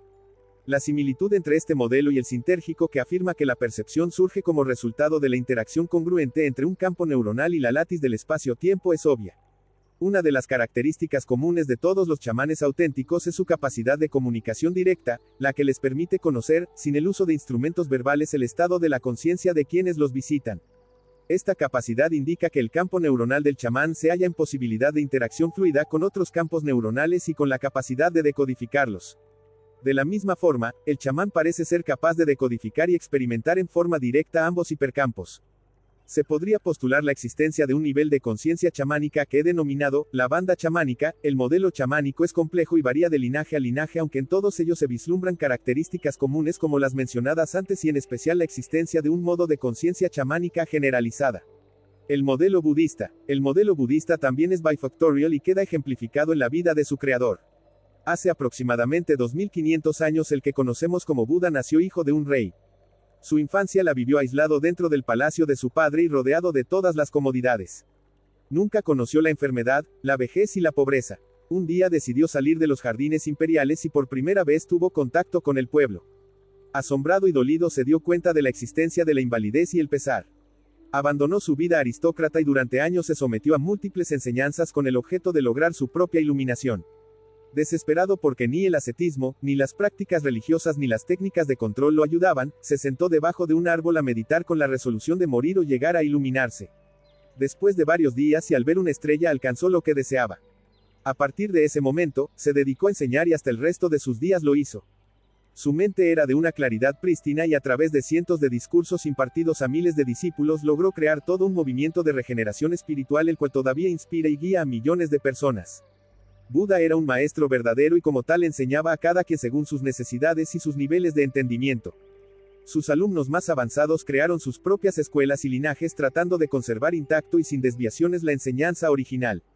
Pero como a cada discípulo Buda le impartió un método individualizado, estas escuelas difieren entre sí aunque todas conservan la misma dirección. Por ejemplo, existen por lo menos 3 escuelas de Vipassana. Todas utilizan la observación como técnica de desarrollo pero cada una en diferentes áreas y contenidos: observación de las sensaciones corporales, observación de las emociones y pensamientos, observación del entorno. Las 3 afirman ser las depositarias de la enseñanza original de Buda y consideran a las otras como alejadas de la misma cuando en realidad todas son la enseñanza original. La bifactorialidad del modelo budista es la misma que vivió Buda. Sus 2 estados de conciencia son la conciencia cotidiana previa a la iluminación y la conciencia iluminada. El nivel de conciencia cotidiana es aquel en el cual existe una identificación con contenidos emocionales, corporales o con las fluctuaciones mentales. El nivel de conciencia iluminada trasciende las identificaciones fluctuantes y temporales y coloca al adepto en un estado de contacto con la realidad del yo puro. En ese estado, el placer y el dolor son vistos desde la misma perspectiva y no existen apegos ni sufrimientos mentales. El ser humano iluminado se libera y alcanza su verdadera identidad como la realidad misma y total. Buda describió una gran cantidad de estados de la conciencia y sus análisis acerca de las condiciones mentales y sus vicisitudes no han podido ser superados. Actualmente existen muchas diferentes escuelas de budismo las que utilizan un amplio repertorio de técnicas de meditación, pero todas ellas se pueden situar dentro de 3 corrientes principales: el Hinayana, el Mahayana y el Vajrayana. El Hinayana considera que la iluminación es individual y depende de un trabajo o personal aislado y en soledad. El Mahayana también considera que la iluminación es individual pero esta no se puede lograr a menos que todos la alcancen. El budista mahayámico ayuda a los demás a lograr la iluminación aún posponiendo la suya propia. Su aproximación es más congruente con la conciencia de unidad y con el desarrollo del amor y la compasión universales. El Vajrayana utiliza la energía de las emociones como vehículo para lograr la iluminación. Uno de los discursos principales de Buda, el Mahasatipatthana, ejemplifica el método de este iluminado. En él, Buda conmina a sus discípulos a mantener una observación desapegada de sus sensaciones corporales, de sus emociones, de sus contenidos mentales y de sus sentimientos, señalando subtextualmente que toda identificación con estos no libera, pero en cambio su testificación desde la posición del observador lleva a la iluminación. En el Sutra Surangama existe otra indicación en el mismo sentido. Aquí se menciona la existencia de diferentes estratos o niveles de la conciencia. Cada nivel se vive como el ego del nivel precedente y se convierte en el contenido del nivel consecuente, cuando este último es alcanzado. En este modelo, la consideración fundamental es la inexistencia de un estado yoico absoluto y la idea de que lo que hace avanzar de nivel en nivel de conciencia es la inclusión de contenidos de la experiencia dentro de un proceso de observación inclusiva. Estas consideraciones claramente coinciden con la descripción de los procesos de neuroalgoritmización tratados en los capítulos precedentes. Por otro lado, uno de los conceptos más queridos del budismo es el de sunyata o vacío. Se entiende por sunyata la idea de que ni los objetos ni el yo poseen existencia absoluta e independiente. Al contrario, todo es parte de una matriz interdependiente de relaciones. El modelo de la psicología transpersonal. La psicología transpersonal incorpora enseñanzas provenientes de las tradiciones hindú, budista, teosófica y del misticismo cristiano, islámico y judío, dentro de su cuerpo doctrinario. Se le llama transpersonal porque se interesa en el desarrollo más allá de un ego personal y su campo de estudio incluye los estados trascendentes de la conciencia. De acuerdo con la psicología transpersonal, el nivel de conciencia más natural y elevado es el de la conciencia de unidad en el cual, las diferencias entre objeto y sujeto, observador y observado se diluyen en una realidad única y todo abarcante. La conciencia existe en todo pero el ser humano la fragmenta y limita asignándole fronteras de separación.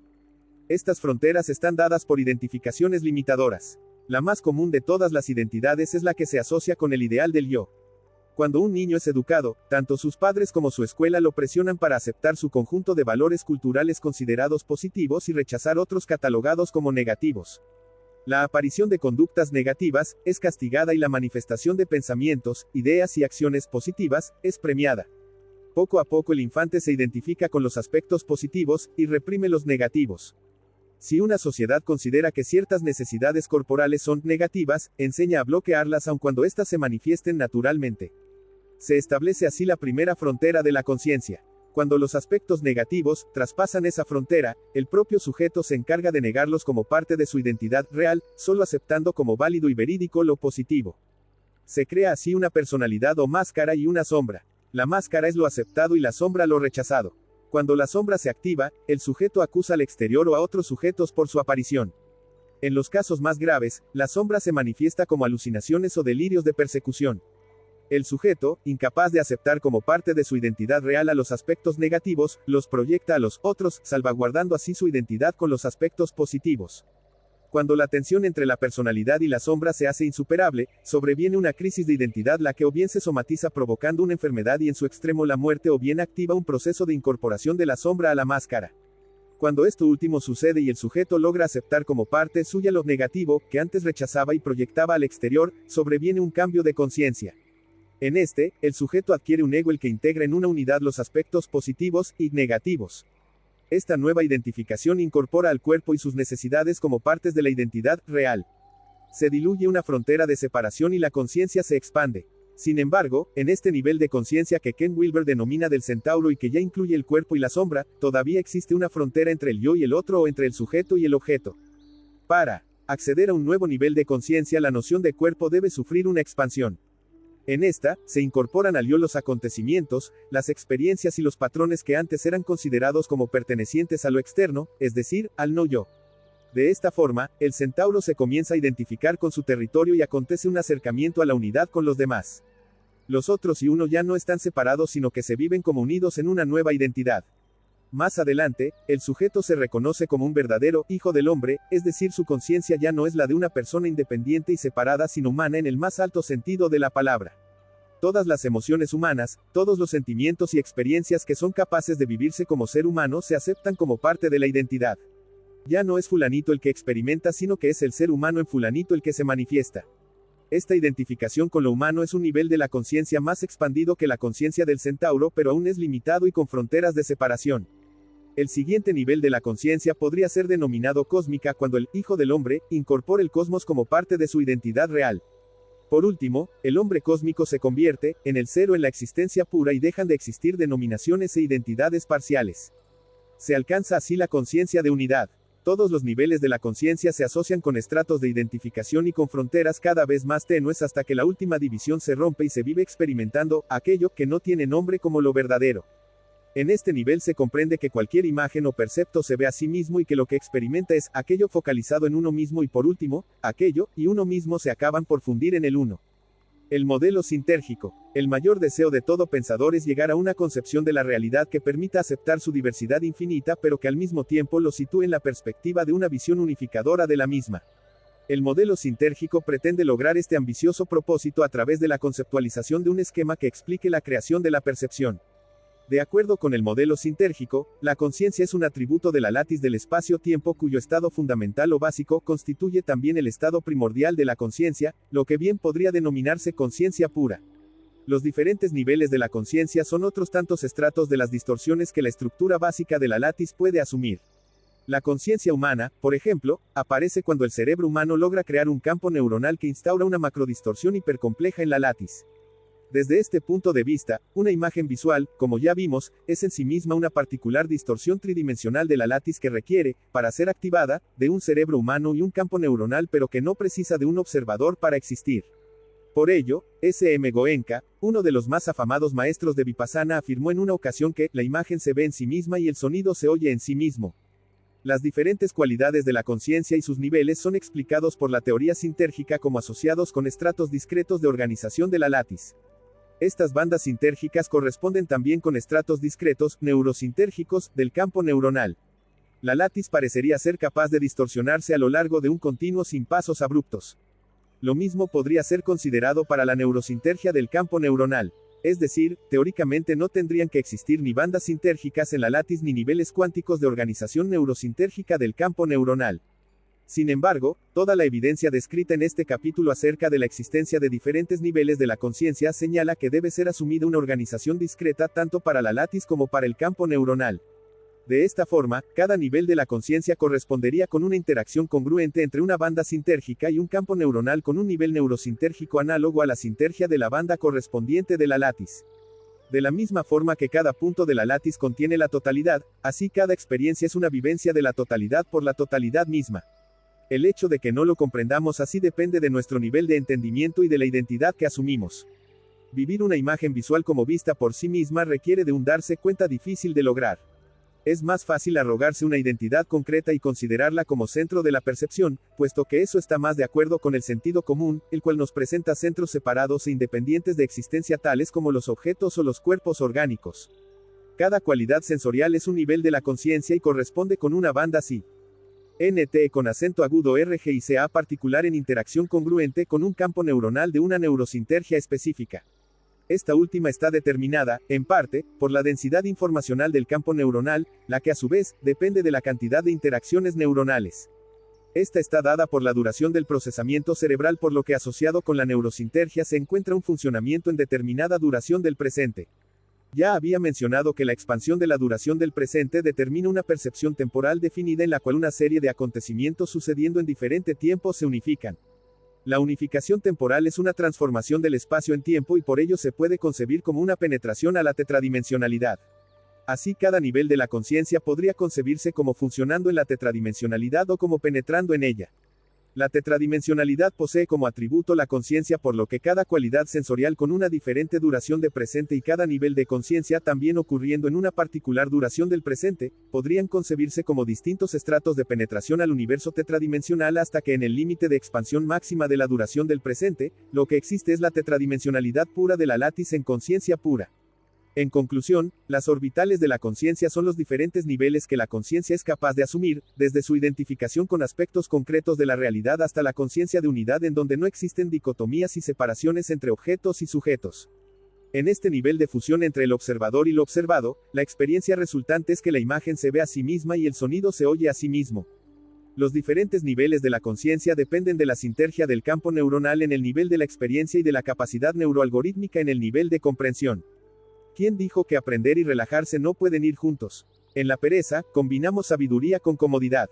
Dale like, suscríbete y acompáñanos en más viajes sonoros que te cambiarán la forma de ver el universo. Te esperamos en el próximo video. Ahora sí, continuemos. Capítulo 5. El factor de direccionalidad. Tanto el campo neuronal como ambos hipercampos poseen ubicuidad, es decir, incorporan su estructura a la de la látiz en todas sus localizaciones. Ya había mencionado que una de las características de las distorsiones de la látiz es la de afectar y estar contenidas en todos los puntos de la misma. Un campo neuronal, como macrodistorsión hipercompleja de la látiz, cumple también con esta condición básica. Hasta no conocer los límites de densidad e inclusión informacional que son capaces de contener los puntos de la látiz, no podremos saber si un campo neuronal puede representarse, en forma total, en la misma dimensión del espacio que otras distorsiones menos complejas de la látiz. Pero independientemente de si la respuesta a esta interrogante fuera afirmativa o no, la condición de ubicuidad debe cumplirse también para el campo neuronal. Desde este punto de vista, la experiencia no tiene por qué estar localizada. Es decir, puesto que la interacción entre el campo neuronal y la látiz se realiza a todo lo largo y ancho del espacio, la experiencia no tendría por qué aparecer localizada en alguna zona particular del universo. El hecho, sin embargo, es que sí lo está. En general, podemos concebir la existencia de tres localizaciones principales de la experiencia. 1. En el interior del campo neuronal. 2. En el borde de la interacción entre el campo neuronal y la látiz y 3. En la látiz misma, la primera localización desemboca en una experiencia intracorpórea. La segunda, en una localización de la experiencia en la experiencia misma y la tercera en una localización extracorpórea. Los estudios del chamanismo mexicano demuestran la existencia de seres humanos que pueden localizar su percepción en diferentes zonas de la látiz alejadas de su cuerpo orgánico. Doña Pachita, por ejemplo, era capaz de situarse fuera de su cuerpo en diferentes lugares del espacio, pero no es necesario considerar estas portentosas hazañas de la percepción para darnos cuenta que percibimos la interacción entre nuestro campo neuronal y la látiz en forma focalizada. Cuando, por ejemplo, observamos un paisaje o cualquier objeto, cada punto de la látiz lo contiene además de toda la información del universo. Tal y como lo mencionaba Moisés Cordovero, en donde tú te halles, allí se encuentran todos los mundos. Podríamos, al ver el paisaje, decodificar la imagen de los cráteres de la Luna o percibir una galaxia distante porque cada punto de la látiz contiene la información de ellos. El hecho de que la imagen resultante sea la del paisaje o del objeto y no otra significa que poseemos un mecanismo de atención focalizada. A este mecanismo, SMO, la teoría sintérgica lo denomina factor de direccionalidad. Este mismo mecanismo de focalización debe ser el que actúa intracorpóreamente llevando al campo de la conciencia diferentes niveles de la actividad cerebral. El más usual de estos niveles se encuentra al final del procesamiento cortical y es el que nos permite experimentar cómo lo hacemos. Ni la salida de la retina es percepto consciente, ni la activación talámica lo es, así como tampoco la activación de los diferentes niveles cerebrales o cerebelosos lo son. Somos conscientes de la resultante final de nuestros procesos cerebrales, es decir, de la interacción del campo neuronal con la látiz. Sin embargo, con un entrenamiento adecuado podemos hacernos conscientes de la actividad neuronal cortical e incluso subcortical. Dependerá de dónde enfoquemos el factor de direccionalidad, a cuál nivel de la actividad intracorpórea tendremos acceso. Por tanto, el factor de direccionalidad determina, en su enfoque, la percepción consciente tanto de aspectos externos a nuestro cuerpo orgánico como internos de este último. De hecho, tanto en la actividad intracorpórea como la extracorpórea, todos sus niveles y estratos implican una interacción entre la látiz y el campo neuronal. La complejidad de esta interacción es menor a nivel retiniano comparativamente con el cortical, pero se realiza en ambos. De la misma forma, el campo neuronal interactúa, simultáneamente con todos los grados de sintergia de la látiz, pero solamente uno de los patrones de interferencia resultante de esta interacción es percibido con conciencia. De todo lo anterior se deduce que la focalización, en la conciencia, de una zona de la látiz o de alguno de sus niveles de distorsión, requiere de un mecanismo de enfoque. Tal y como lo vimos en el capítulo anterior, en la tradición chamánica mexicana y dentro del linaje de Don Juan Matus de Sonora, a este mecanismo se le denomina punto de encaje. Existen, por lo menos, dos posibilidades de explicar el funcionamiento del factor de direccionalidad. En una primera opción, el enfoque consciente es resultante natural del nivel neurosintérgico del campo neuronal y no es necesario acudir a algún mecanismo de focalización externo a la propia interacción de campos. En esta alternativa, lo que se enfoca depende del logro de una congruencia entre la látiz y el campo neuronal en alguno o varios de sus niveles de sintergia. La segunda posibilidad sí requiere de la consideración de la existencia de un mecanismo externo de enfoque e invalida la interacción entre la látiz y el campo neuronal como suficientes para explicar la focalización consciente de la percepción. Para aceptar esta segunda alternativa, es necesario que deba existir una realidad independiente de la látiz pero capaz de interactuar y modificar a esta estructura básica del espacio. El modelo cabalístico apoya esta opción según lo que vimos en el capítulo anterior. La distorsión de la látiz según la Cábala, acontece a partir del universo de Yetzirah o formación y se manifiesta en Asiyá o acción. Previo a Yetzirah, es decir, antes de la látiz, la Cábala contempla la existencia de por lo menos 4 universos que corresponden con 3 niveles del alma. Según este modelo, el factor de direccionalidad se comanda desde fuera de la látiz. Puesto que la mayor parte de los seres humanos se identifican con la látiz y sus distorsiones, el origen de este comando pasa desapercibido. Solamente quien logre una percepción de los universos previos a la látiz, es decir, quien haya logrado situarse en un nivel del alma superior a ruaj o espíritu, reconocerá que el enfoque de su atención es un asunto siempre trascendente. Desde esta perspectiva, los seres humanos somos instrumentos de una realidad más expandida. Esta realidad se manifiesta a través de nosotros en formas individualizadas y dependientes de la estructura corporal y mental de cada uno. Parecería que nuestro desarrollo implica lograr una apertura para que aquello que constituye la realidad fluya libremente a través de nosotros. La postulación básica de la teoría sintérgica al considerar la percepción como resultado de la interacción congruente del campo neuronal y la látiz y la existencia de las bandas sintérgicas explican esta condición humana de ser un instrumento de recepción de una realidad más expandida. Capítulo 6. El observador y la individualidad. El camino que propone la teoría sintérgica para el logro de la conciencia de unidad, implica la incorporación simultánea en un acto de observación, de tantos contenidos de la experiencia hasta que estos y el observador se fundan en uno. En términos más técnicos, al proceso anterior podría denominársele de neuroalgoritmización expandida. Así como los neuroalgoritmos polisensoriales de alta inclusión incorporan toda la información del cerebro dentro de un patrón de alto poder dando lugar a una experiencia de integración yoica, así, la expansión de la neuroalgoritmización hasta el grado de incluir toda la información posible hace, que en su extremo, la información incluida y el neuroalgoritmo resultante sean indistinguibles de la lattice misma dando lugar a la desaparición de la diferencia entre objeto y sujeto.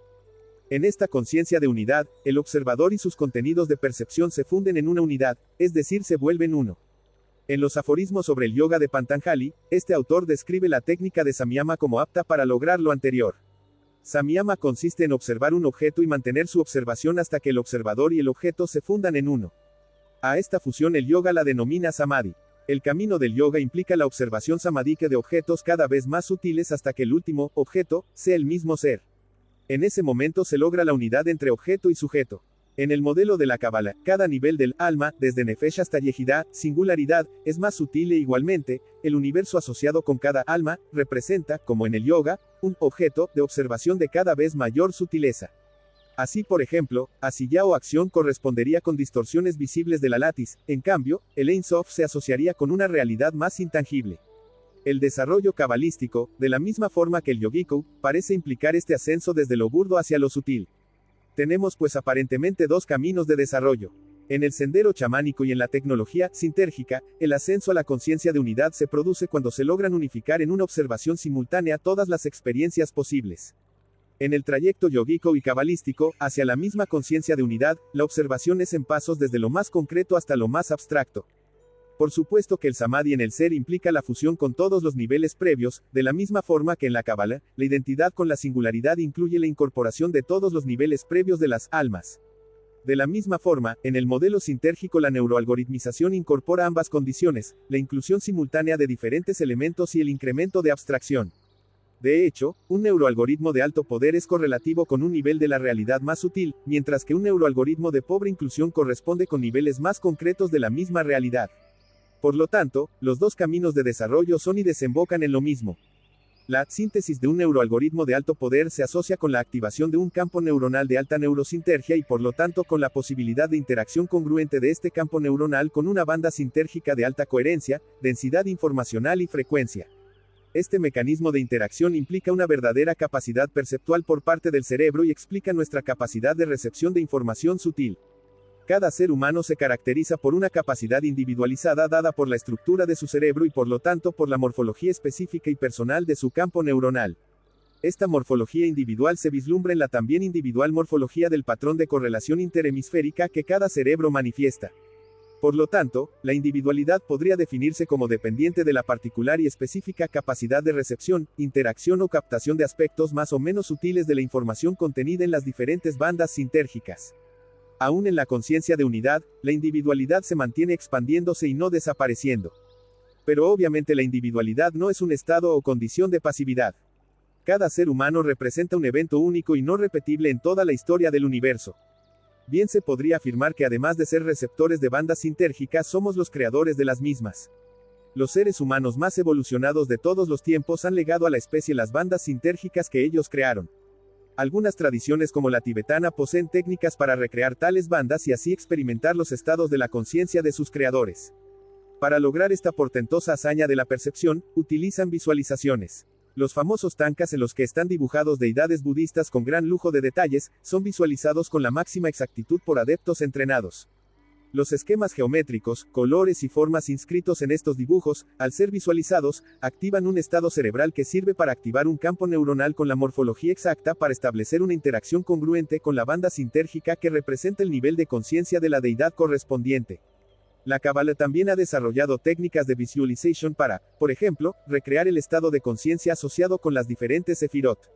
Para ello, el meditador visualiza el nombre hebreo de la sefira en cuestión, logrando así crear un campo neuronal que interactúa en forma congruente con la banda sintérgica asociada con la sefira que se desea experimentar. En la conciencia durante la vigilia cotidiana la realidad es filtrada por la mente de tal forma que lo que se percibe se colorea por la concepción, las emociones, los sentimientos y el estado de vitalidad del sujeto. Puesto que en la vigilia cotidiana lo que existe es una identificación con la mente y el cuerpo, ellos determinarán la percepción. Si existe vitalidad, todo se verá esa luz; si tristeza, la realidad aparecerá triste; si optimismo, optimista, etc. etc. Cuando el sujeto recuerda que puede atestiguar el estado de su mente y sus condiciones corporales desde la referencia de una observación desapegada, ocurre un salto perceptual en el cual la realidad deja de estar matizada o filtrada y se percibe la existencia de un sí mismo que trasciende las condiciones variables de su mente y los estados de su cuerpo. De esta forma, la condición del observador es activada y en ella no existen variaciones sino un punto de referencia estable y constante. Además, el observador aparece como neutro con respecto a los cambios de su percepción. Puesto que estos se unifican en el acto de observación, se activa un estado de funcionamiento neuroalgorítmico de alto poder porque independientemente de las alteraciones de la información que lo alimenta, el observador no fluctúa. En esta condición, el nivel de conciencia de la vigilia cotidiana se transforma en el nivel de conciencia de sí en el cual el observador actúa como identidad. Sin embargo, en el siguiente nivel de la conciencia, el observador desaparece como entidad separada de sus objetos de observación y se alcanza la conciencia de unidad en la cual la diferencia entre sujeto y objeto se acaba. Tanto en el nivel de la conciencia cotidiana como en la conciencia de sí y en la conciencia de unidad existe individualidad, pero ésta se expande de nivel en nivel y lo que se transforma es el entendimiento del sí mismo, mediado a través de una adecuada neuroalgoritmización. El paso de la conciencia de sí a la conciencia de unidad se produce cuando el acto de observación incorpora todos los contenidos posibles de la experiencia. El observador unifica todos estos contenidos y por tanto se produce la unidad del observador y sus objetos de observación. Esta conciencia de unidad es un contacto con la existencia pura y tanto la existencia como la vida misma sobrepasan todo intento de explicación teórica. Capítulo 7. Repercusiones prácticas. A partir de los postulados de la teoría sintérgica he desarrollado una técnica de meditación. La meditación autoalusiva es una tecnología de la conciencia diseñada para activar el nivel de la conciencia de sí y la conciencia de unidad.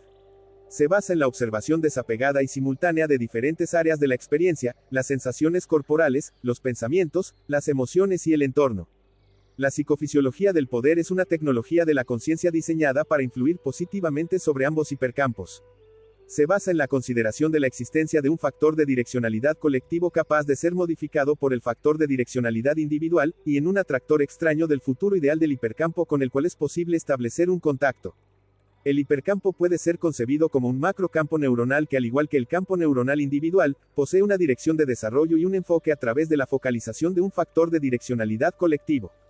La posibilidad de afectar el hipercampo y de modificar el enfoque de su factor de direccionalidad se fundamenta en el descubrimiento experimental de las influencias que la actividad cerebral de un sujeto ejerce sobre otro sujeto. En estos experimentos descubrimos que si dos sujetos interactúan en forma preverbal, aquel de los dos con mayores niveles de correlación interhemisférica modifica la correlación interhemisférica de su compañero atrayéndolo hacia su propio nivel. Puesto que la correlación interhemisférica es un índice del grado de neurosintergia del cerebro, los resultados indican que existe una relación directa entre la neurosintergia y el poder personal. De esta forma, se puede deducir que mientras mayor sea la neurosintergia de un cerebro, más afectará la neurosintergia de otros cerebros, de sus campos neuronales y por lo tanto del hipercampo mismo.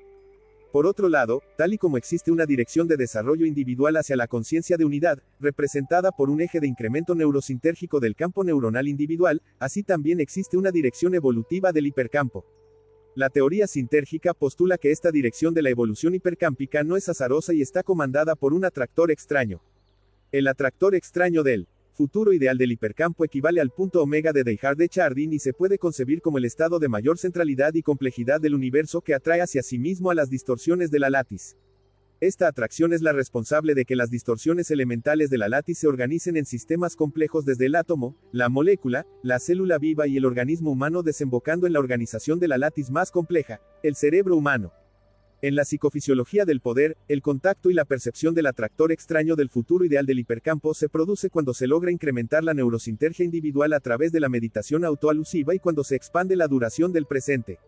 Este contacto entre el individuo y el atractor extraño del futuro ideal del hipercampo se experimenta como éxtasis y es lo que la tradición mística cristiana denomina estado de gracia. La psicofisiología del poder es una psicofisiología del liderazgo de la conciencia y como tal representa una de las aplicaciones prácticas de mayor repercusión derivada de la teoría sintérgica. Otra de las posibles repercusiones prácticas derivadas a partir de la teoría sintérgica es la posibilidad de modificar la curvatura del espacio afectando la fuerza gravitacional. En un experimento realizado en mi laboratorio descubrimos que los cambios de correlación interhemisférica determinaban oscilaciones de la gravitación en la cercanía del sujeto. Lo anterior significa que las modificaciones de la neurosintergia de un campo neuronal afectan la sintergia de la látiz.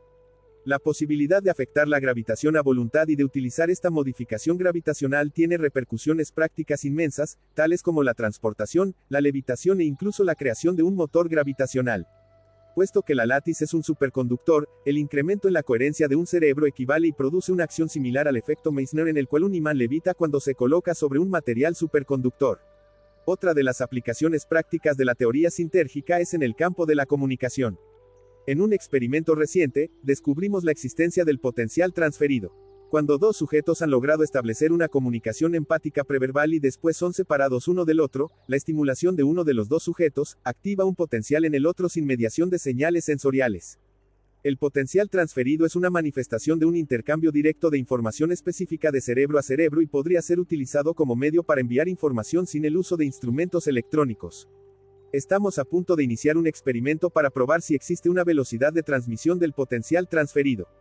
La predicción es que el intercambio de información directa cerebro a cerebro es instantáneo, por lo que la tecnología de comunicación que se podría derivar permitiría un intercambio informacional sin retardos temporales y a cualquier distancia de separación. Por otro lado, la capacidad de la látiz de contener información colosal en cada uno de sus puntos podría ser utilizada en la invención de sistemas de computación que utilicen la misma estructura de la látiz tanto para guardar información como para efectuar operaciones de análisis informacional y de cómputo.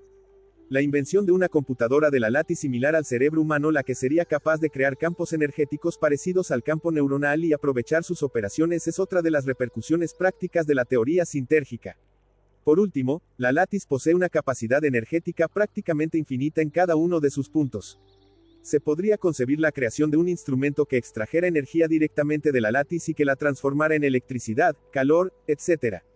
Este generador energético de la látiz resolvería todos los problemas de abasto energético del planeta. De la misma forma, la capacidad plástica de la látiz y la posibilidad de distorsionarla en formas específicas podría ser utilizada para materializar objetos y aún órganos biológicos que podrían ser utilizados tanto para la satisfacción de necesidades materiales como en la práctica médica. Esta aplicación, junto con la decodificación directa de la látiz para recuperar la visión en ciegos, ya ha sido probada en la práctica. Epílogo: la unidad. El secreto se encuentra en los procesos de unificación. Para la conciencia celular, la unidad corporal es un secreto. Cada célula recibe influencias que provienen de una totalidad inaccesible y totalmente trascendente con respecto a ella misma. Sin embargo, y al mismo tiempo, la totalidad se halla algorítmicamente representada en cada uno de los elementos que la forman y la célula no se escapa a esta ley holográfica. Lo mismo acontece con la conciencia humana. Esta, en cada uno de nosotros, recibe influencias de una totalidad inaccesible y totalmente trascendente y sin embargo y al mismo tiempo, esta totalidad se halla algorítmicamente representada en cada conciencia individual. En el cerebro, la misma dinámica se encuentra estructurada en los dos procesos que la teoría sintérgica considera fundamentales para entender la experiencia y la percepción, la neuroalgoritmización y la activación del campo neuronal. A través de circuitos de convergencia, la información de la totalidad del cerebro se concentra en poblaciones celulares polisensoriales y de alta convergencia. Los neuroalgoritmos resultantes representan, en forma dinámica, la información de la unidad y de la totalidad en cada uno de sus elementos. Por otro lado, el campo neuronal es el medio que permite el acceso a una unificación todavía más poderosa, la del hipercampo.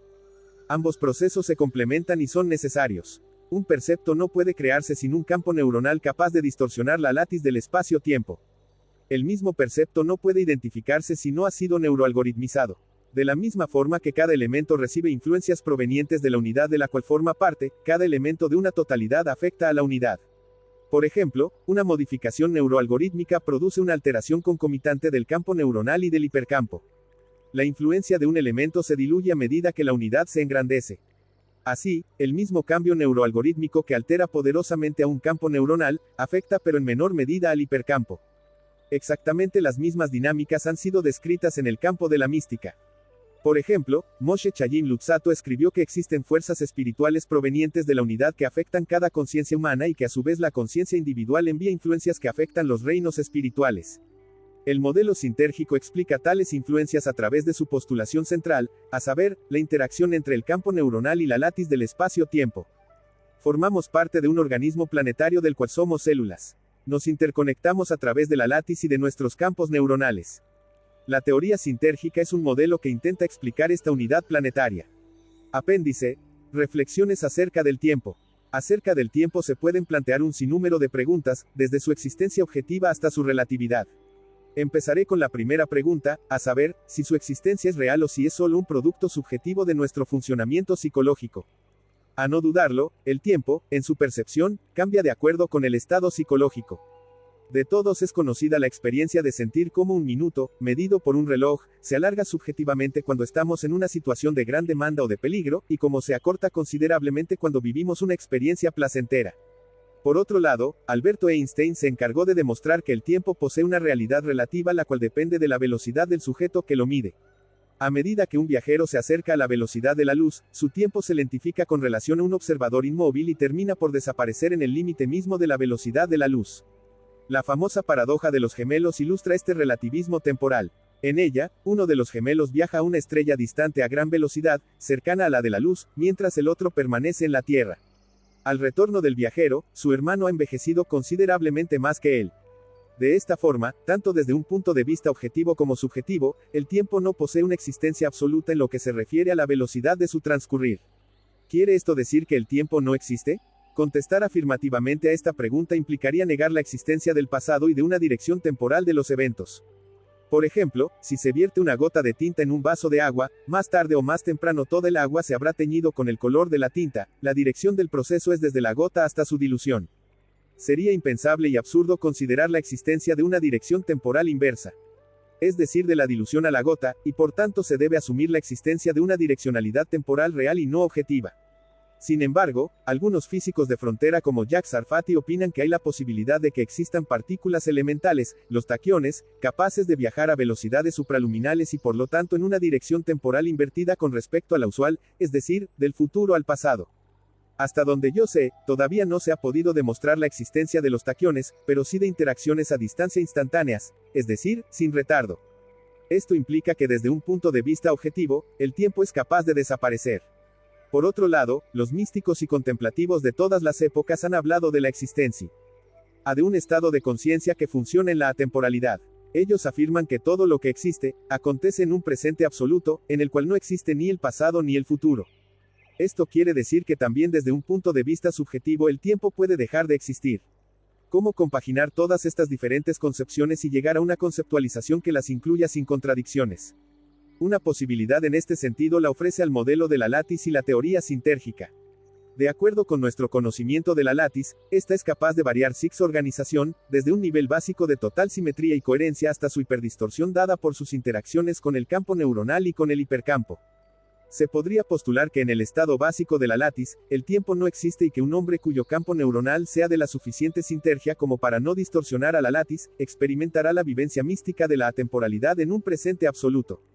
En cambio, en la latiz distorsionada, sí transcurre el tiempo y consecuentemente también en la experiencia de un ser humano cuyo campo neuronal la distorsione. La relatividad temporal subjetiva depende entonces del nivel de distorsión de la latiz, la que a su vez depende del nivel de conciencia y del funcionamiento cerebral y perceptual de un sujeto. La latiz en su estado básico es tan atemporal como la atemporalidad a la velocidad de la luz. Esta correspondencia parecería señalar que en realidad lo que llamamos velocidad de la luz corresponde al estado básico referencial de inmovilidad de la latiz misma. La constancia de la velocidad de la luz independientemente de la velocidad de quien la mide señala en la misma dirección. En otras palabras, parecería que en el universo la referencia de inmovilidad es la de la luz, a la que erróneamente consideramos en movimiento cuando en realidad es la manifestación del estado básico de la latiz. Con respecto a esa referencia inmóvil, todo tiene un transcurrir y a ese lo llamamos tiempo. En relación con nuestro funcionamiento perceptual, las diferencias en este transcurrir temporal producen efectos notables tales como las diferentes cualidades de la experiencia, las que como ya vimos, se relacionan con la duración del presente y con la sintergia del campo neuronal. Nuestra capacidad temporal de distorsionar la latiz es generalmente efímera. Cada 50 milésimas de segundo creamos una imagen visual que no permanece estática sino que desaparece para dar lugar a una siguiente imagen que se funde con la primera a través de lo que don Juan Matus llamaba el pegamento de la realidad, dándonos así la ilusión de continuidad. Lo mismo acontece con los sonidos, los cuales se funden unos con otros en un continuo proceso de creación y muerte. Cabría hacer la pregunta, ¿qué pasaría si pudiéramos expander la duración de un percepto visual? Se antoja pensar que en ese caso lograríamos materializar los objetos creados por nuestro funcionamiento cerebral. En otras palabras, fijaríamos las distorsiones de la látiz dadas por la interacción con nuestro campo neuronal. Que esta posibilidad puede ser realizada no me cabe la menor duda. De hecho, algunos de los chamanes mexicanos tales como Pachita eran capaces de materializar objetos y aún órganos biológicos. En general, la creación de diferentes niveles de la realidad depende del tiempo de su manejo y por lo tanto un análisis profundo del tiempo es tan fundamental e importante. Acerca de la permanencia de los objetos también cabe intentar un análisis. ¿Por qué, por ejemplo, una roca dura más que una nube? Un físico nos diría que su ciencia ya ha logrado entender y también ha podido explicar tales diferencias y que éstas se relacionan con la estructura atómica y molecular. Un sólido es un sólido porque la distancia interatómica dentro de él es menor que la que se presenta en un líquido.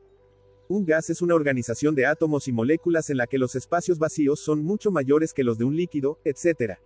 Sin embargo, ¿por qué si tanto el gas como el líquido y el sólido son distintas distorsiones de la misma látiz, la diferencia de distancia resulta en variados niveles de permanencia? La permanencia de una fantasía visual depende entonces de la distancia entre los elementos distorsionados de la látiz. Si pudiéramos imaginar una roca sólida y pesada, ¿qué es lo que evita que ésta se materialice y qué es la que lo permite? Como mencioné antes, tenemos evidencia comprobada acerca de la posibilidad de materializar objetos, ver mi libro, Los chamanes de México. Volume 3 Pachita, México Impec 1987, por lo que las preguntas que acabo de plantear no son un simple juego de artificio sino una inquietud surgida de una observación empírica. Algo en la morfología del campo neuronal y en su interacción con la látiz debe ser la clave para entender tanto las diferentes cualidades de la experiencia perceptual, la luz, el sonido, etc., como la permanencia de las distorsiones de la látiz en los fenómenos de materialización. Ese algo se relaciona con el tiempo y su misterio. Decía antes que para un objeto moviéndose a la velocidad de la luz, el tiempo no transcurre y que esto mismo acontece para la látiz en su nivel básico de total coherencia y simetría. En cambio, para todo aquel que se mueve a una velocidad menor que la de la luz o para cualquier distorsión de la látiz, el tiempo sí existe. Esto quiere decir, que el tiempo podría ser el resultado de cualquier cambio o modificación de la estructura básica de la látiz. Esto último explica por qué ocurren modificaciones temporales asociadas con la presencia de campos gravitacionales, ya que también estos últimos son alteraciones de la estructura de la látiz, curvaturas del espacio tal y como las denominaba Einstein. Puesto que el campo neuronal modifica la estructura de la látiz, la estructura cerebral y su funcionamiento son creadores del tiempo. Por otro lado, la estructura atemporal de la látiz en su estado básico al ser modificada por la conciencia humana es imbuida de tiempo. Probablemente esto quiere decir que el tiempo es, más que otra cosa, una creación humana. Sin embargo, una distorsión de la látiz producida por cualquier partícula elemental o por un cuerpo macroscópico, también debe afectar el tiempo si es que éste, como afirmé antes, depende de la existencia de distorsiones de la látiz. Por otro lado, al hablar del tiempo, estamos asumiendo su inexistencia de la misma forma que al hacer referencia al ser o a la conciencia, subtextualmente, estamos señalando su inexistencia. No es posible hablar de algo sin asumir la existencia de lo opuesto. Por ello, el tiempo implica el no tiempo. El modelo de la látiz satisface la necesidad de la existencia de la atemporalidad en la látiz no distorsionada y del tiempo en la látiz distorsionada. Tanto la actividad cerebral y sus productos como la materia inanimada y sus variantes distorsionan a la látiz. Por lo tanto, ambas crean el tiempo. En la pereza, hacemos el trabajo por ti, seleccionamos, leemos y compartimos contenido que te mueve. Sin moverte, suscríbete ahora y activa la campanita para más audiolibros, reflexiones y, por supuesto, más pereza bien merecida.